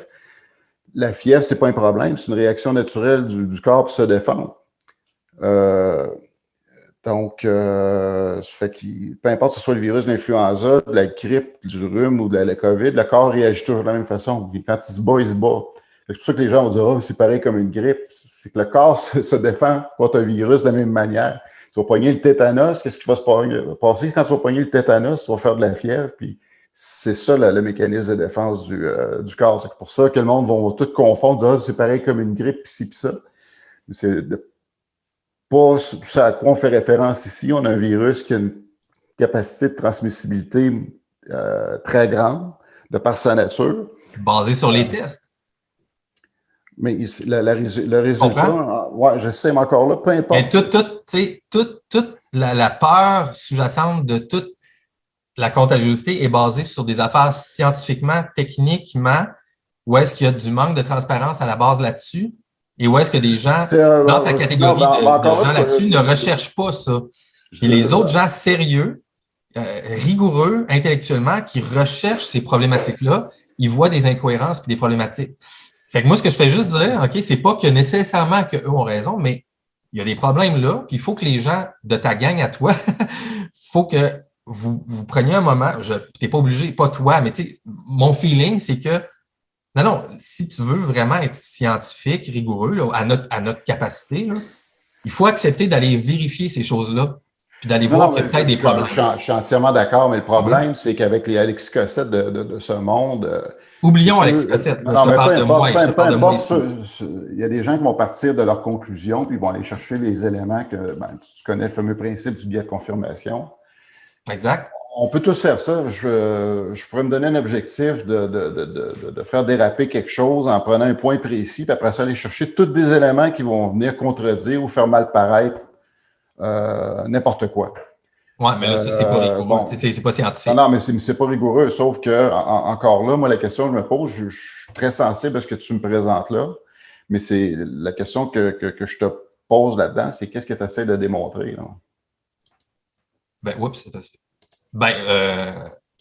Moi, j'essaie de démontrer que la méthode scientifique n'est pas suivie parce qu'on, peut-être, je ne sais pas, parce que je suis juste une personne, la méthode scientifique n'est pas suivie par ce qu'on nous appelle le système en place, politique, de la santé publique et des médias, donc tous ensemble. Donc, tout ça, on nous présente la résultante des mesures sanitaires et tout ça comme étant un résultat de la science. Mais moi, ce que je te dis, c'est ce on se fait présenter comme étant la science ne suit pas la démarche scientifique. Parce qu'il y a des manques de transparence. OK? Puis les médias clivent la population et là, les gens s'engueulent entre eux autres. Mais il y a des gens qui cherchent du côté qui est démonisé sérieusement, puis qui arrivent avec des conclusions rigoureuses, intellectuelles, qui démontrent qu'il y a des trous dans les affirmations faites par nos institutions.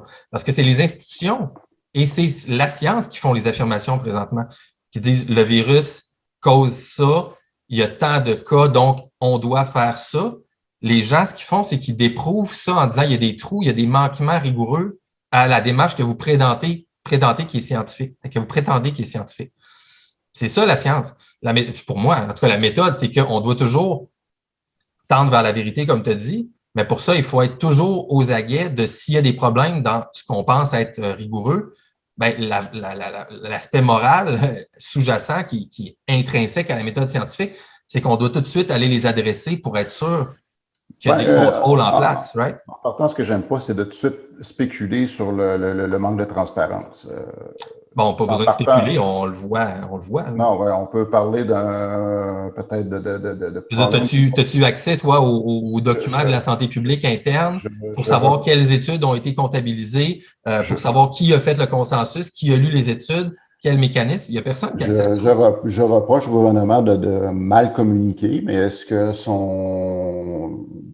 encore là, je trouve ça prématuré de prétendre à un manque de transparence. Je ne prétends pas, il n'y en a pas de transparence. Tu peux pas me contredire là-dessus. Là. Non, mais parce que manque de transparence, ici, je le prends dans le sens d'intention malicieuse. On s'en fout des intentions, c'est pas important. C'est très important parce que c'est...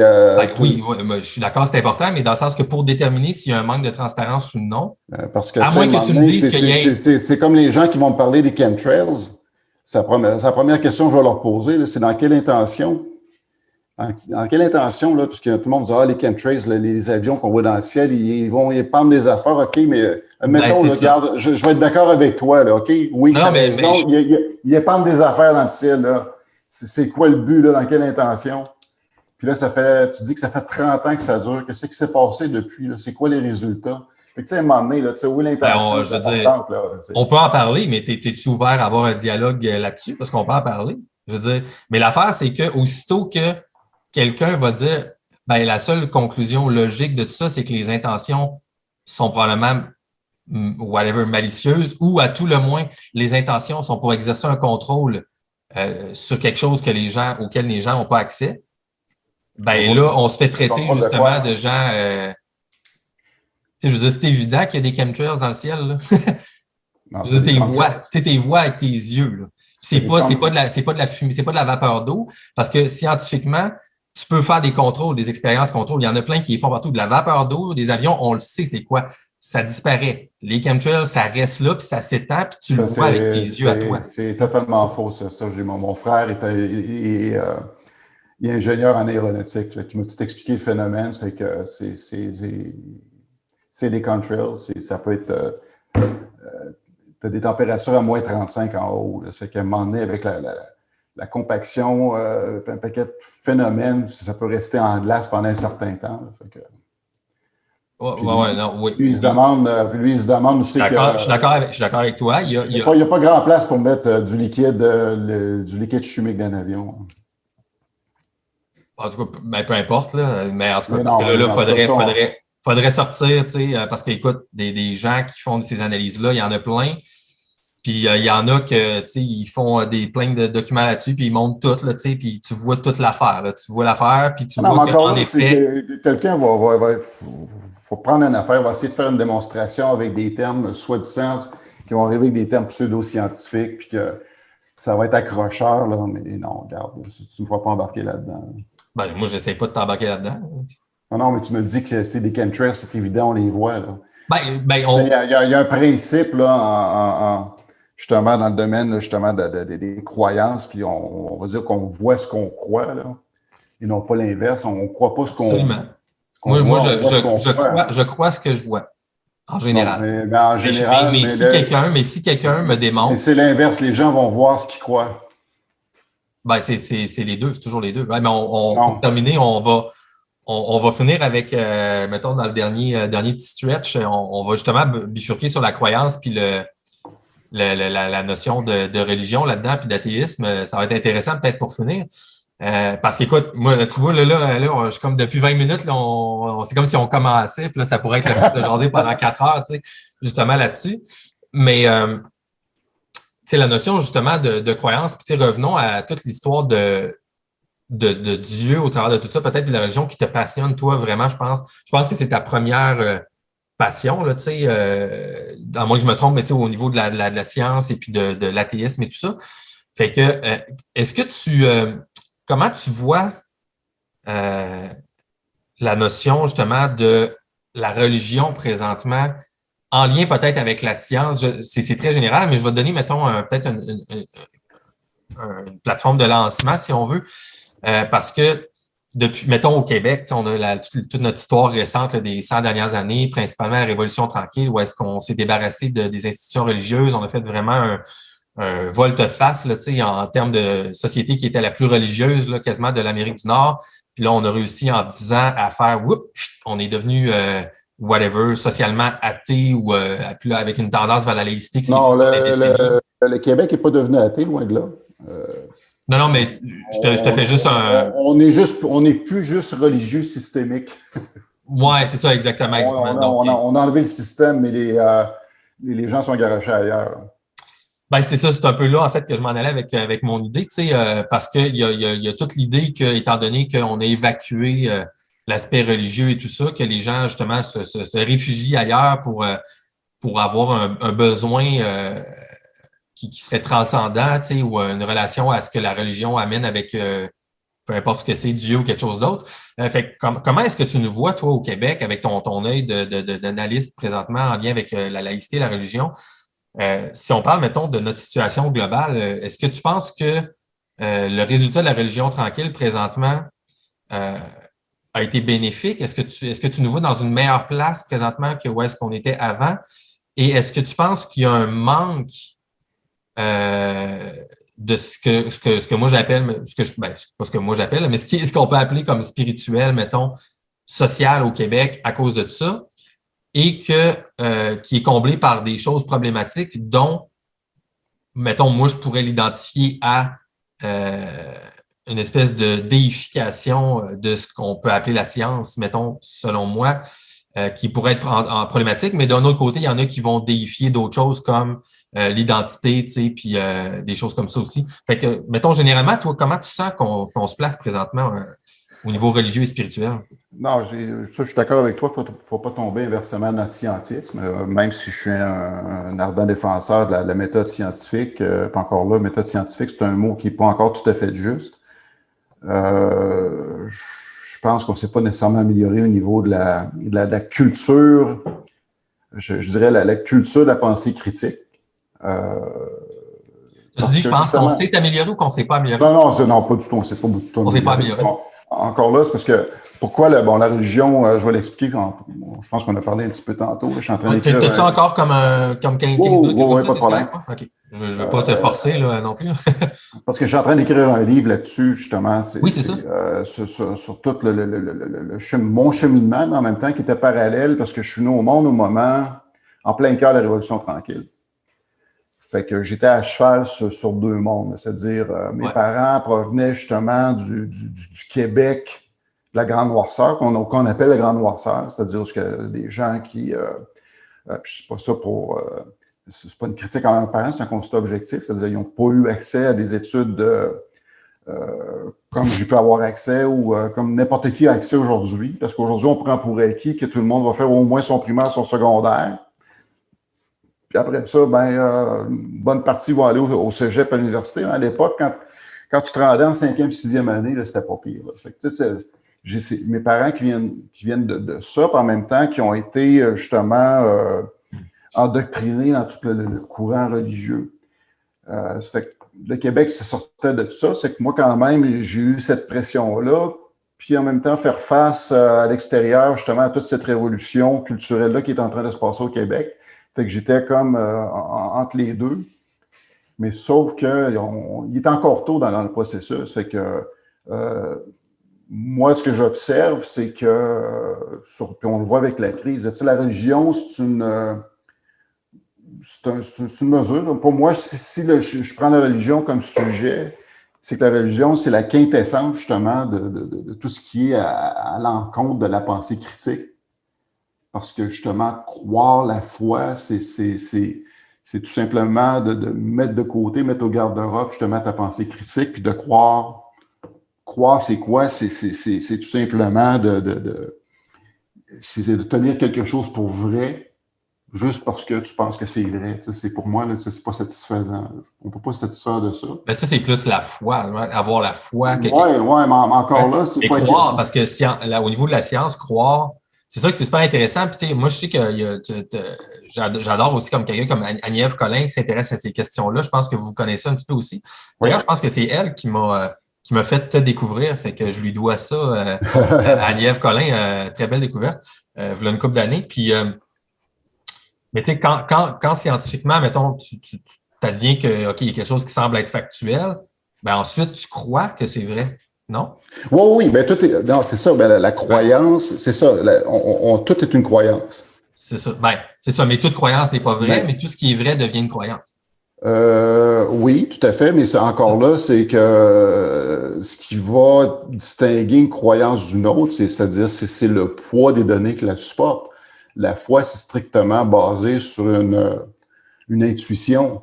Tandis que croire en quelque chose, moi, je veux dire, je vais croire quelque chose qui est quand même soutenu substantiellement par des données empiriques.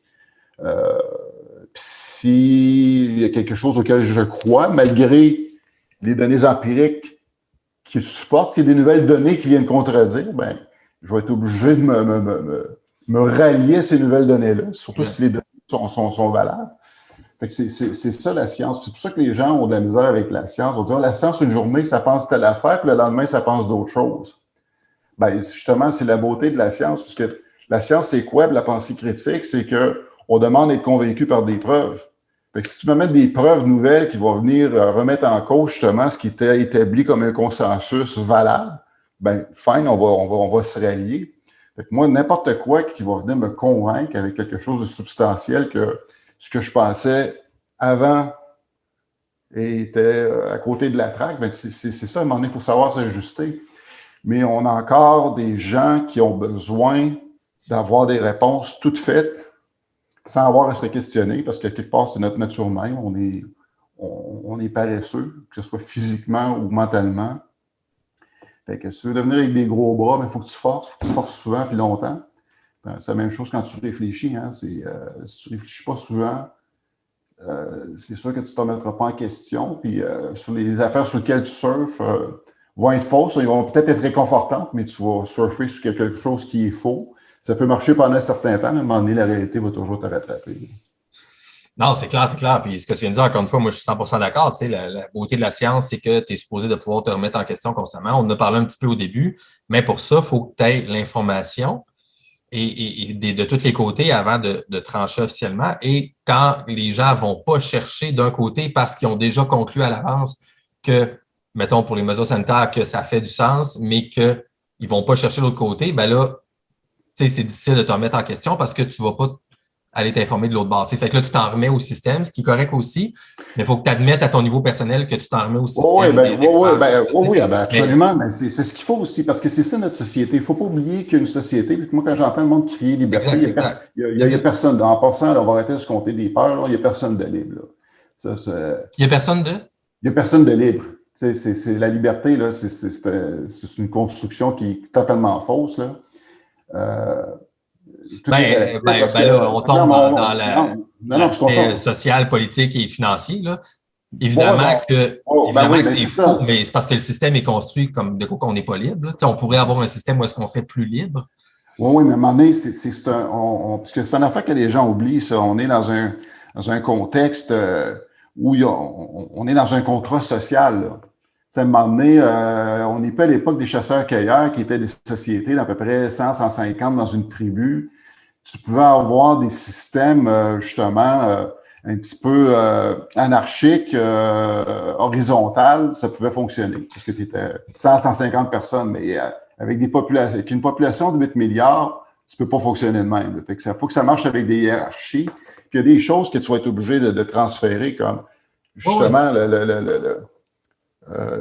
c'est pour ça qu'on a un système de police. Parce que si tout le monde faisait sa propre loi, à un moment donné, on a dit OK, la force, on la donne aux institutions. C'est les institutions qui vont gérer justement l'ordre. C'est la même chose après ça avec la science, c'est la santé publique. Oui, à un moment donné, c'est qu'il y a des experts, il y a des institutions qui ont encore ces experts-là. À un moment donné, il y a un minimum de confiance. Je ne sais pas si de tout croire et ne rien croire, là, c'est la même chose dans les deux cas. Quelqu'un qui croit tout sur parole, puis l'autre qui doute de tout. Dans les deux cas, on a affaire à deux types de personnes qui ne veulent pas réfléchir. Là. À un moment donné, il y a un entre-deux. Là, ça dépend de ce qu'on veut dire par douter, parce que dans le sens que le scepticisme est sain surtout tant non, que... Non, mais c'est ça. Il ne faut pas confondre encore là. C'est un mot qui m'écoeure, qui a été galvaudé. Parce que quelqu'un qui doute de tout, là, tu par exemple de quoi qui doute, là, pour moi, c'est pas du scepticisme. Là. Il y a des gens qui confondent le scepticisme scientifique au cynisme. Quand on parle de quelqu'un qui doute de tout, peu importe quoi, qui se fait présenter, c'est de la... Il va tout le temps dire c'est de la merde, peu importe ce que tu présentes. Mais ça, c'est pas douter, ça. Non, c'est du cynisme.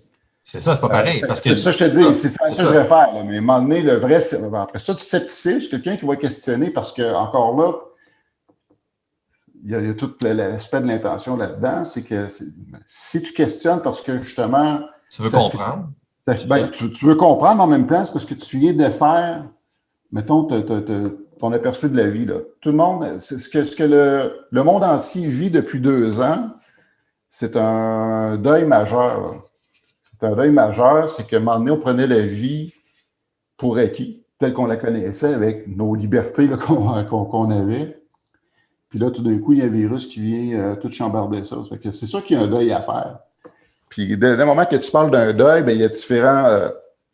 il y a 5 étapes dans un deuil. Tu as le déni, tu as la colère, le marchandage. Puis, il y a des gens qui sont là-dedans là, parce qu'ils vont développer un scepticisme parce que, justement, la réalité qui est là, sur laquelle ils n'ont aucun contrôle, ils vont essayer de bargainer pour essayer de la changer. Là. Fait que, il y a cette réaction-là, beaucoup qui va arriver. C'est que tant qu'à moi, ça ne rentre pas dans le jeu du scepticisme. C'est des gens qui ont la difficulté à être résilients, puis qui ne veulent pas regarder les choses telles qu'elles sont. Après ça, on peut questionner, après ça, savoir est-ce qu'on a les bonnes données, est-ce qu'on prend les bonnes décisions, est-ce que les décisions qui sont prises, il y a tout l'aspect de coût-bénéfice. Est-ce qu'en prenant ces décisions-là, on crée plus de problèmes qu'on en sauve? C'est là qu'on est rendu. Mais encore là, il faut faire attention avec le mot scepticisme. Il y a des gens qui vont l'utiliser encore. Ouais. Mais tu sais, encore là, tu vois, moi, il y a tout le temps plusieurs façons de voir la même situation, dépendamment de quel mécanisme ou de quelle perspective tu regardes le truc, tu sais, parce que je suis d'accord avec ce que tu viens de dire d'un certain angle. Oui, il y a des gens qui vivent un deuil de ce qu'ils pensaient, mais d'un autre côté, pour revenir même au mouvement des truckers et tout ça ici, c'est qu'il y a d'autres gens aussi qui voient comme non, mais ce qu'on pensait être des libertés n'était déjà pas des libertés à la base, OK? Parce que le système était un système de contrôle qui était un système mal fait, là, disons juste, système qui était très bon là, pour ce que ça nous a amené, là, OK? Dans, mettons 75 dernières années pour faire un chiffre gros. Mais les problématiques étaient déjà incluses dans le système à la base, malheureusement, OK? Peu importe pour quelle raison. Et que présentement, au contraire, les gens qui se rassemblent, c'est que là, OK, non, on a l'opportunité d'avoir quelque chose de mieux. OK? Et moi, je pense, tu peux voir ça aussi de cette loupe-là ici, de non, OK, les gens, OK, il y a trop d'incohérences, il y a trop, et là, par rapport aux choses que je te disais tantôt, les gens qui sont rigoureux, qui vont voir scientifiquement l'histoire de la littérature scientifique, les détails dans les tests, toutes sortes d'affaires ici, OK, il y a quelque chose qui ne marche pas ici. Fait que là, nous autres, au contraire, on n'est pas en train de vouloir d'avoir la tête dans le sable puis d'être dans le déni. Au contraire, c'est que nous autres, rigoureusement, effectivement, on pense qu'il y a possibilité d'avoir mieux que ce qu'on a eu. Et au contraire, les gens qui, présentement, défendent ce que les gouvernements imposent, eux sont en réaction et sont en train d'être en mode réactionnaire en voulant penser que ce qu'on a, c'est un bon système présentement. Mais des gens, mettons, comme moi, je suis comme par en avant, tu sais, moi, je suis comme, non, moi, je pense que le système qu'on a était correct, on va dire, mais il était faux, il n'était pas optimal à tout le moins. Et là, on a l'opportunité d'aller vers quelque chose de mieux. Puis c'est ça la transformation qui est en cours présentement et ce qu'on pourrait appeler, whatever, la révolution des truckers et des millions de personnes qui manifestent partout au monde, c'est que les gens reconnaissent par l'intelligence collective, right,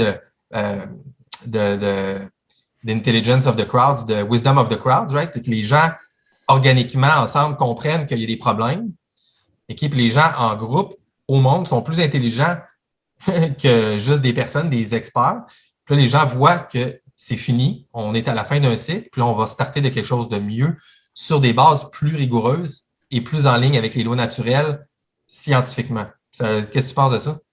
Le wisdom of the crowd, évidemment, là, ça, faut faire attention avec ça, là, parce que c'est Absolument. parce que le nombre...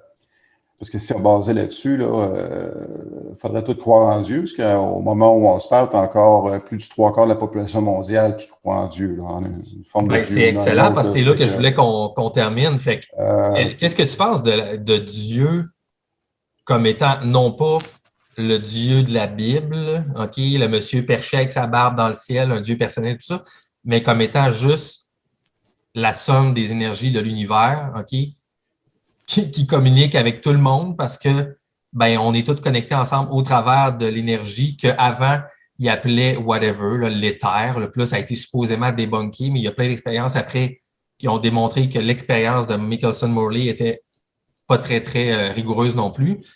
Fait que c'est juste que on est juste tous dans le même médium, appelons ça le médium de potentiel énergétique, right? L'énergie du point zéro. Là, je veux dire, c'est plus un secret. La NASA travaille là-dessus depuis au moins 10 ans et plus. Je veux dire, c'est ça Dieu. Là. C'est dans le fond, fait qu'on n'a comme pas le choix de croire à Dieu parce que scientifiquement, la somme des énergies, je dis de croire, mais d'admettre qu'il y a une somme des énergies complètes puis qu'on interagit toutes là-dedans. C'est juste ça, tout ce qui est qualifié comme étant New Age. OK, ouais, c'est tout négatif. Parce que là, mais scientifiquement, ça fait du sens. Là. Dans le pourcentage que je viens de te parler là, c'est pas à ça qu'il réfère, là, parce que là, c'est important de faire la différence là, entre le théisme, le déisme et le panthéisme. Puis il n'y a pas grand monde qui sait faire la différence. Puis là, on tombe dans un jeu de spéculation. Ça peut être amusant de spéculer sur un paquet d'affaires là-dessus.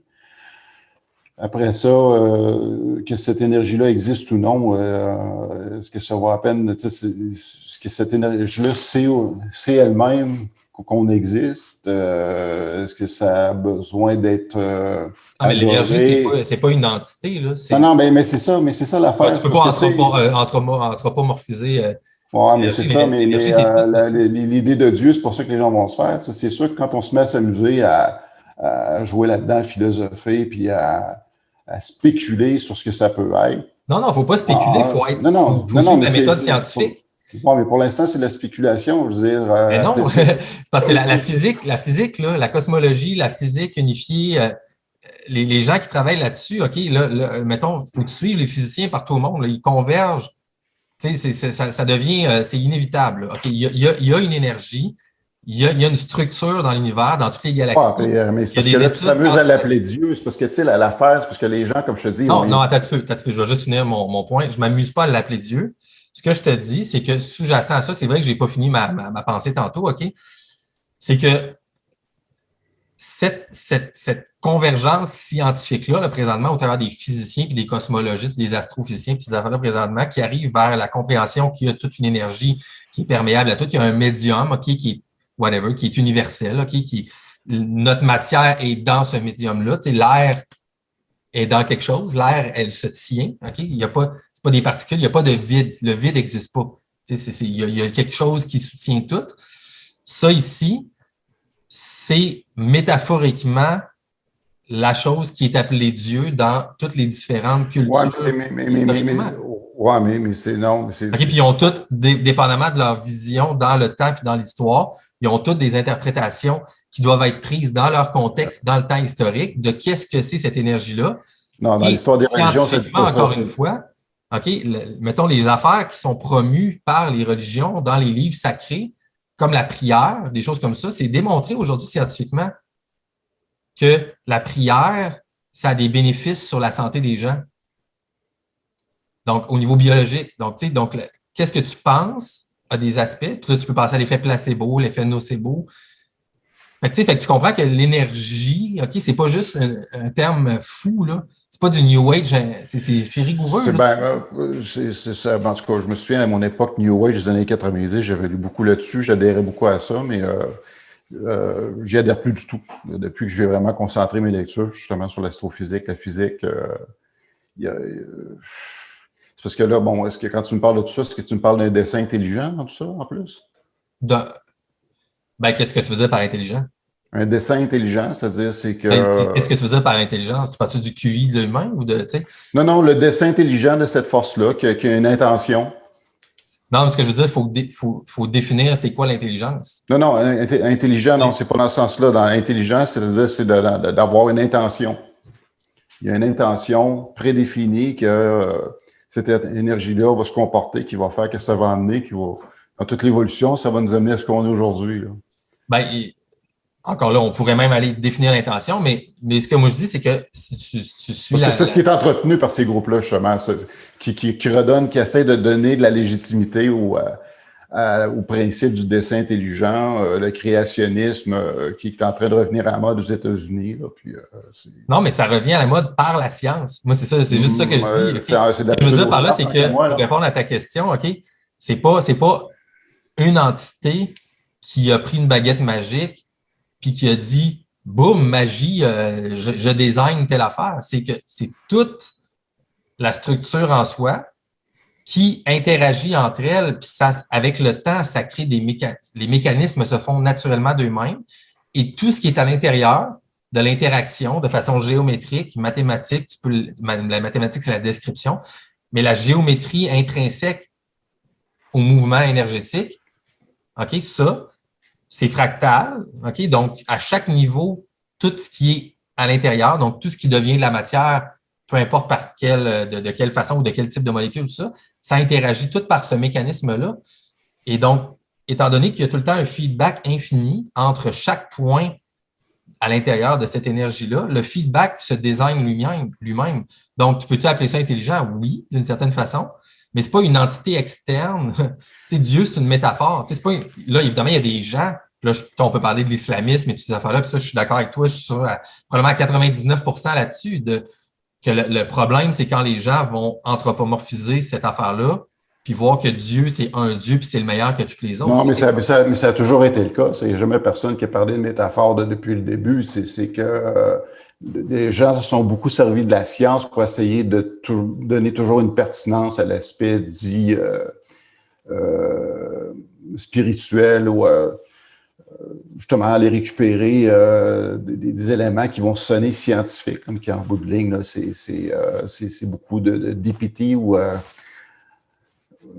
c'est du gibberish. Je cherche le terme en français. Là, du bric-à-brac, pas du... En tout cas, du bric-à-brac scientifique, là, pour avoir l'air scientifique, mais qu'en bout de ligne, parce que moi, pour l'instant, je je suis encore plus de l'école de Stephen Hawking puis de Lawrence Krauss, d'ailleurs, que j'aime beaucoup son livre « A Universe from Nothing », qui, lui, justement, tient le discours typique de l'astrophysicien moyen, du physicien moyen, qui va dire qu'il n'y a pas besoin d'une intention pour expliquer l'univers tel qu'on le connaît. Tu comprends-tu, Frank? Tu connais-tu Frank Wilczek aussi, comme physicien? Non. OK. C'est un des tops. Il a gagné le prix de... Ah non, je peux pas dire, je m'en souviendrai pas, mais en tout cas, mais tu vois, lui, c'est quelqu'un qui a été invité plusieurs fois sur le podcast de Lawrence Krauss. Je suis aussi Lawrence Krauss, j'aime aussi Sean Carroll et tout ça. Mais justement, oui, Sean Carroll, ouais, c'est un top. Si tu suis ces gens-là, okay, dans les 5, 6, 7 dernières années, leur discours change à eux. Okay, surtout depuis 3 ans, leur discours change à eux. Puis là, ils sont en train de dire, ouais, on peut pas dire qu'il y a nécessairement une nouvelle physique, mais, tu sais, puis avant, le 5, 6, 7, 10 ans, justement, quand Krauss avait sorti son livre, puis quand Krauss avait fait le documentaire avec Dawkins, etc., là, puis sur la problématique religieuse et tout ça, à ce moment-là, il n'y avait aucune nuance. Les autres, c'était comme l'univers est fait avec le hasard, etc. Puis là, ils sont tout en train de mettre des bémols, puis d'avoir des discours à gauche, à droite. C'est parce que la science évolue. Puis là, on est en train de comprendre des trucs, des phénomènes qui sont historiquement qualifiés comme étant pseudo-scientifiques ou juste religieux, comme non, il y a un fondement rigoureux. Toutes les affaires, toutes les études sur la méditation, sur la prière, sur le jeûne, c'est toutes des affaires qui ont été promues dans toutes les religions. OK, fait que moi, ce que je te dis, c'est juste que là, c'est sûr qu'après ça ouvre une boîte de Pandore parce que là, il faut comprendre c'était quoi, dans ce temps-là, les vraies civilisations, puis c'était quoi leur niveau de connaissance sur l'univers et tout ça. Mais tu sais, il y a une façon de comprendre que, OK, les choses qui étaient promues dans ces livres-là ici, oublions l'idée d'un Dieu unique là, qui te parle à toi individuellement, verbalement, là, qu'il y a des affaires qui sont rigoureuses, scientifiques, puis qui font du sens au travers de toutes les religions. Fait qu'il y aurait, tu sais, l'idée, c'est que il y a comme quelque chose de fondamental, que la religion est juste des filtres qui interprètent ça, qui est l'énergie globale de l'univers, qui nous connecte tout le monde ensemble. C'est comme ça le mouvement présentement qui se passe, c'est l'union des gens qui comme font OK, la science, oui, mais le scientisme, au contraire, c'est de renier le fait qu'on est tous connectés rigoureusement par le médium, puis qu'on a un impact à distance. Puis ça, c'est toute la notion de la physique quantique puis des particules intriquées. On est intriqués tout le monde ensemble, tu sais. Ça, encore là, ça reste à brancher. Encore là, je suis de l'école de Sean Carroll là-dessus, là, qui a un chaînon manquant entre la physique traditionnelle et la physique quantique. À un moment donné, il va y avoir une théorie du tout qui va arriver, qui va venir tout expliquer ça. La fameuse histoire de la matière noire, puisque là, je traduis mot à mot, le dark matter. La matière noire, ou l'énergie noire puis la matière noire. Pour l'instant, c'est une présupposition, c'est-à-dire c'est des choses qui peuvent expliquer juste le fait que toutes les choses peuvent... ça n'explique rien, dans le fond, on présume justement que quelque chose tient tout le reste, là, mais il reste à faire le pont entre ça. Pour l'instant, moi, je me contente de dire je ne le sais pas, je ne viendrai pas contredire ou approuver. Je suis d'accord. Ces gens-là, pour le reste, moi, ma critique des religions, c'est la religion traditionnelle, c'est-à-dire il n'y a personne de ces gens-là qui a commencé à présupposer de l'aspect métaphorique. Historiquement, quand on regarde l'histoire de religion, là, c'est strictement la superstition très, très, très primaire, puis que justement la tendance à l'anthropomorphisme, tout le phénomène, le réflexe de pareidolie qu'on fait, on essaie de toujours reproduire ce qui nous est familier. Ce qui fait qu'après ça, les gens, pour continuer à maintenir une certaine pertinence, vont essayer de raccrocher ça aux nouvelles tendances, parce que, l'Église catholique est obligée de faire beaucoup de concessions pour rester pertinente, même si ça ne l'est plus du tout, là. Mais si ça existe encore, c'est parce qu'eux autres, ils ont été obligés de jeter par-dessus bord bien des principes, puis qu'ils essaient de plus parler aujourd'hui. Ils vont essayer de rester des gens qui sont pertinents sur tout l'aspect de l'éthique puis de la morale, mais ils vont pas essayer de discuter justement des propos de fond, justement de ce qui explique leur existence, c'est-à-dire tout l'aspect de tout ce qui tourne autour de l'histoire de Jésus. D'ailleurs, ça va être le sujet central dans mon livre. Ah, nice. C'est une perte de temps. Je veux dire, je suis bien prêt à aborder et à spéculer sur des forces, tout ça, puis de lire là-dessus, là, mais non, je ne veux pas tomber dans le piège, là, justement, de ce qu'on appelle le principe là, du God of the Gap ou le Dieu bouche-trou, le Dieu des lacunes, c'est-à-dire que pour chaque chose qu'on n'arrive pas à s'expliquer, c'est Dieu. Non, pour l'instant, moi, je préfère toujours y aller avec on ne sait pas pour l'instant, puis on verra plus tard. Hein. Ben, c'est sûr. De toute façon, moi, je suis le premier à dire que si tu fais ça dans ta vie et que tu mènes ta vie comme ça, c'est pas rigoureux vraiment, parce que je suis d'accord avec toi là-dessus, encore une fois. C'est très cool. Écoute, on va terminer. Et moi, je veux juste te dire merci parce que c'était vraiment le fun. En tout cas, pour moi, j'espère que tu as apprécié l'échange aussi. Ben absolument. Et puis, j'ai pas raccroché. Hein, ouais, c'est ça, pas encore. La pizza je sais pas si tu l'as commandé en textant sur le côté, là, mais en tout cas, tu m'as caché ça. C'est très généreux de ta part. Écoute, rapidement, je veux te lancer une dernière mini-question. Puis écoute, tu peux répondre en 3 mots si tu veux ou en 3 minutes, en tout cas, prends le temps que tu veux. Mais je suis curieux d'avoir ton opinion pour terminer, étant donné qu'on a parlé un petit peu de la Révolution tranquille du Québec et tout ça. Il y a le personnage, l'homme, le gars, Alexandre Cormier-Denis de Nomos TV, qui lui est un nationaliste vraiment fort, il revendique beaucoup la notion du Canada français, etc. Mais lui, un argument que je trouve intéressant, puis je veux juste t'entendre rapidement là-dessus, c'est que lui, il trouve qu'on a beaucoup trop, avec la Révolution tranquille, puis surtout après de notre vision qu'on avait justement de la Grande Noirceur, on a beaucoup trop démonisé, selon lui, les aspects positifs que la religion a apportés au Québec, comme de quoi que sans le catholicisme fort, on n'aurait peut-être pas survécu tant que ça, parce que ça nous a gardés unis quand même en tant que peuple canadien-français dans des périodes extrêmement difficiles et tout ça. Puis moi, je trouve que c'est un argument qui se tient quand même, qui est logique et que, encore là, peut démontrer d'une certaine façon indirecte que il y a quand même du bon d'un certain côté dans la religion, dans le sens que ça amène les gens ensemble autour de certaines valeurs. Effectivement, c'est un très bon outil c'est un bon ciment collectif. Ouais. Maintenant, en disant ça, est-ce que ça rend la thèse de la religion, du christianisme vraie pour autant? Non. Mais c'est une valeur, une croyance qui était rassembleuse, sur laquelle les gens s'entouraient. Ou que les gens s'entouraient, mais oui, je suis malhonnête de dire que tout a été mauvais. Moi, ce que je critique, c'est le fondement, c'est-à-dire c'est la bouillie pour les chats, tout ça. C'est à un moment donné, il faut devenir adulte. Quand tu es jeune, justement, ça te sert de croire au Père Noël quand tu es jeune, parce que, bon, ça sert à la cohésion de la famille, puis il y a tout un petit quelque chose là-dedans. Quoi qu'encore là, on pourrait se demander si c'est bon de faire croire au Père Noël. Oui, il y en a qui... Bon, on pourrait se questionner là-dessus. Comme société, à un moment donné, on est une société, c'est comme un individu. Une société, elle vient au monde, elle grandit, elle est jeune, elle va devenir adolescente, elle va devenir adulte. Au moment de la jeunesse de notre peuple, peut-être que c'était une bonne chose, que ça a servi justement de ciment collectif. Maintenant, on est rendu ailleurs.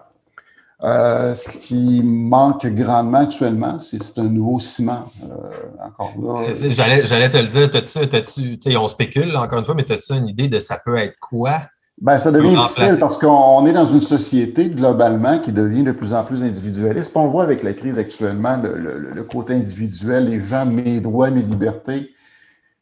Je crois ça avec mes droits, mes libertés, mais tu sais, à un moment donné, encore là, dans un contrat social, les droits et libertés, il faut que ce soit contrebalancé aussi avec tes devoirs et tes responsabilités. Puis ça, c'est la portion, c'est peut-être justement la portion favorable de la religion, justement, c'est qu'il y avait beaucoup d'emphase aussi qui était mise sur tes devoirs, tes responsabilités. Exact. Mais qui était beaucoup trop orienté sur l'aspect de la culpabilité, là. Fait que, tu sais, à un moment donné, il faut ramener justement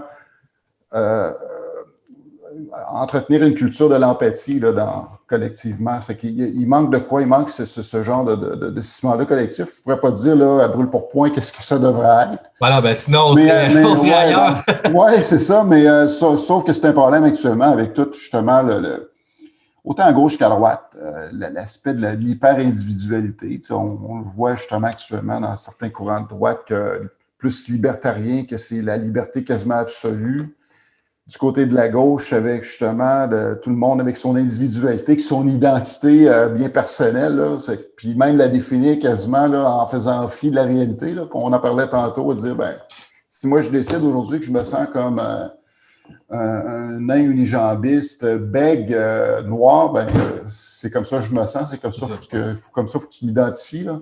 Fait que, tu sais, on est dans une drôle de situation actuellement parce que tout le monde veut devenir unique, puis plus rien à voir avec le groupe. Mais moi, comme j'aime dire souvent par rapport à ça, je dis, rappelle-toi que tu es unique comme tout le monde. Nice. Fait que, tu sais, à un moment donné, on a tous 2 yeux, un nez, une bouche, 2 bras, 2 jambes en général, là.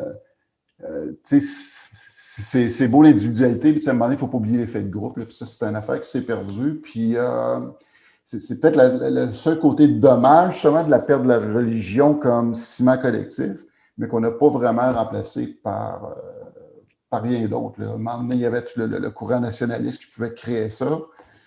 À un moment donné, être nationaliste est devenu quasiment une tare, là, parce que là, les gens confondent le nationalisme qui était promu au Québec avec le nationalisme naziste, du nazi au fascisme d'Europe des années 30, mais c'est pas ça du tout. Là, mais, sauf qu'il y a un trou béant de ce côté-là, je pourrais dire.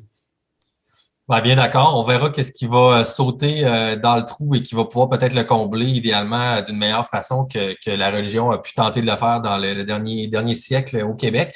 Super intéressant. Tu vois, ma spéculation personnelle, c'est plutôt que justement, comme je te disais tantôt, ben c'est que l'aspect de la méthode scientifique, de la façon dont je te présentais ça avec l'aspect physique et tout ça, ben, si c'est réellement qu'on comprend que c'est le fondement qu'il y avait sous les religions, ben, ça nous donne justement l'aspect moral. Puis l'aspect individualité devient plutôt un aspect de souveraineté individuelle.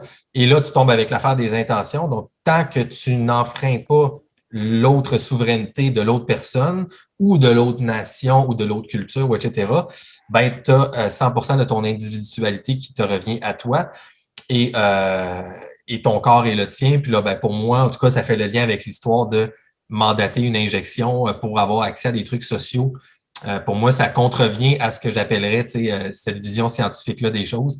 Mais écoute, on verra, ça va être quoi le futur. Mais tu vois, ce genre de sujet-là, là, tout ce que tu viens de nous dire dans les dernières minutes, je trouve que c'est vraiment un des points, en tout cas, pas de bataille, là, mais un des points pour les gens qui sont des penseurs au Québec. J'espère qu'ils vont focuser là-dessus beaucoup pour essayer qu'on puisse socialement, en tout cas, s'enligner dans un endroit qui va être meilleur pour la communauté totale, Guy. Fait que merci beaucoup. Ça me fait plaisir. Écoute, j'espère tout le monde, c'était le podcast en passant dans le fer des yeux. J'espère que ça vous a permis à tous de prendre une nouvelle paire d'yeux, celle de mon invité Guy Perkins, pour voir un peu la pandémie et plus largement un peu la question de la science et de la religion aussi au travers de ses yeux à lui. C'est la seule chose que j'essaie de faire ici, c'est d'avoir des invités qui ont des points de vue différents sur le monde pour que vous puissiez, vous, ensuite, faire vos propres opinions là-dessus, le mieux informé possible. Alors, merci beaucoup. Si jamais vous avez apprécié tout le monde dans les commentaires, ben, il y a des liens pour supporter le show si c'est quelque chose qui vous intéresse. Et de notre côté, M. Guy Perkins, alors je rappelle qu'on peut te suivre sur la page Facebook Perks, P-E-R-K-S. Également, à l'occasion, à brûle pour point, je crois, quand tu te fais appeler par Cube Radio pour aller commenter là. Et tu as un livre qui va s'en venir, mais là, j'imagine, je pense pas que tu es rendu à faire la promotion de ton livre pour l'instant. Ou est-ce que non, je suis encore dans le processus d'écriture. Les choses vont bon train. C'est que j'espère terminer mon premier draft là, dans les prochaines semaines. Mais après ça, le vrai travail va commencer parce que le draft, c'est une chose, mais après ça, c'est les révisions linguistiques et les révisions de toutes sortes là, qui vont venir. Mais ça va bien. Tu as déjà un éditeur et tout ça, tu sais que ça va sortir et tout? Oui. Ah, très cool. Ben, je suis très, très heureux pour toi. Puis je pense que ta contribution va faire un excellent apport à la vie intellectuelle et culturelle du Québec. Fait que merci beaucoup. Puis écoute, pour terminer le podcast, je te laisse le dernier mot. Si tu peux regarder la francophonie ou à tout le moins la culture du Québec dans le franc des yeux et les laisser peut-être avec une dernière impression, un dernier mot, une dernière intuition quelconque. Qu'est-ce que tu veux nous transmettre, M. Perkins? Je pense que ce que je vais dire est valable autant pour les gens qui se disent, parce que tu sais que j'aime pas les étiquettes gauche-droite, mais je vais quand même le dire quand même, et pour qui s'applique autant pour la gauche et la droite. Je dis souvent, une émotion n'est pas une opinion. et une opinion n'est pas une expertise, mais il ne faut pas confondre expertise et autorité. Une expertise demeure une expertise, mais une expertise n'est pas une autorité en soi. J'aime ça. Super cool. Merci beaucoup, Guy Perkins. Alors, j'invite les gens à te suivre et on pourra te retrouver en ligne avec tes satires et tes salves bien lancées pour défaire les idéologies mal placées. Merci, Guy. Ah, là, pour tout le monde. Salut.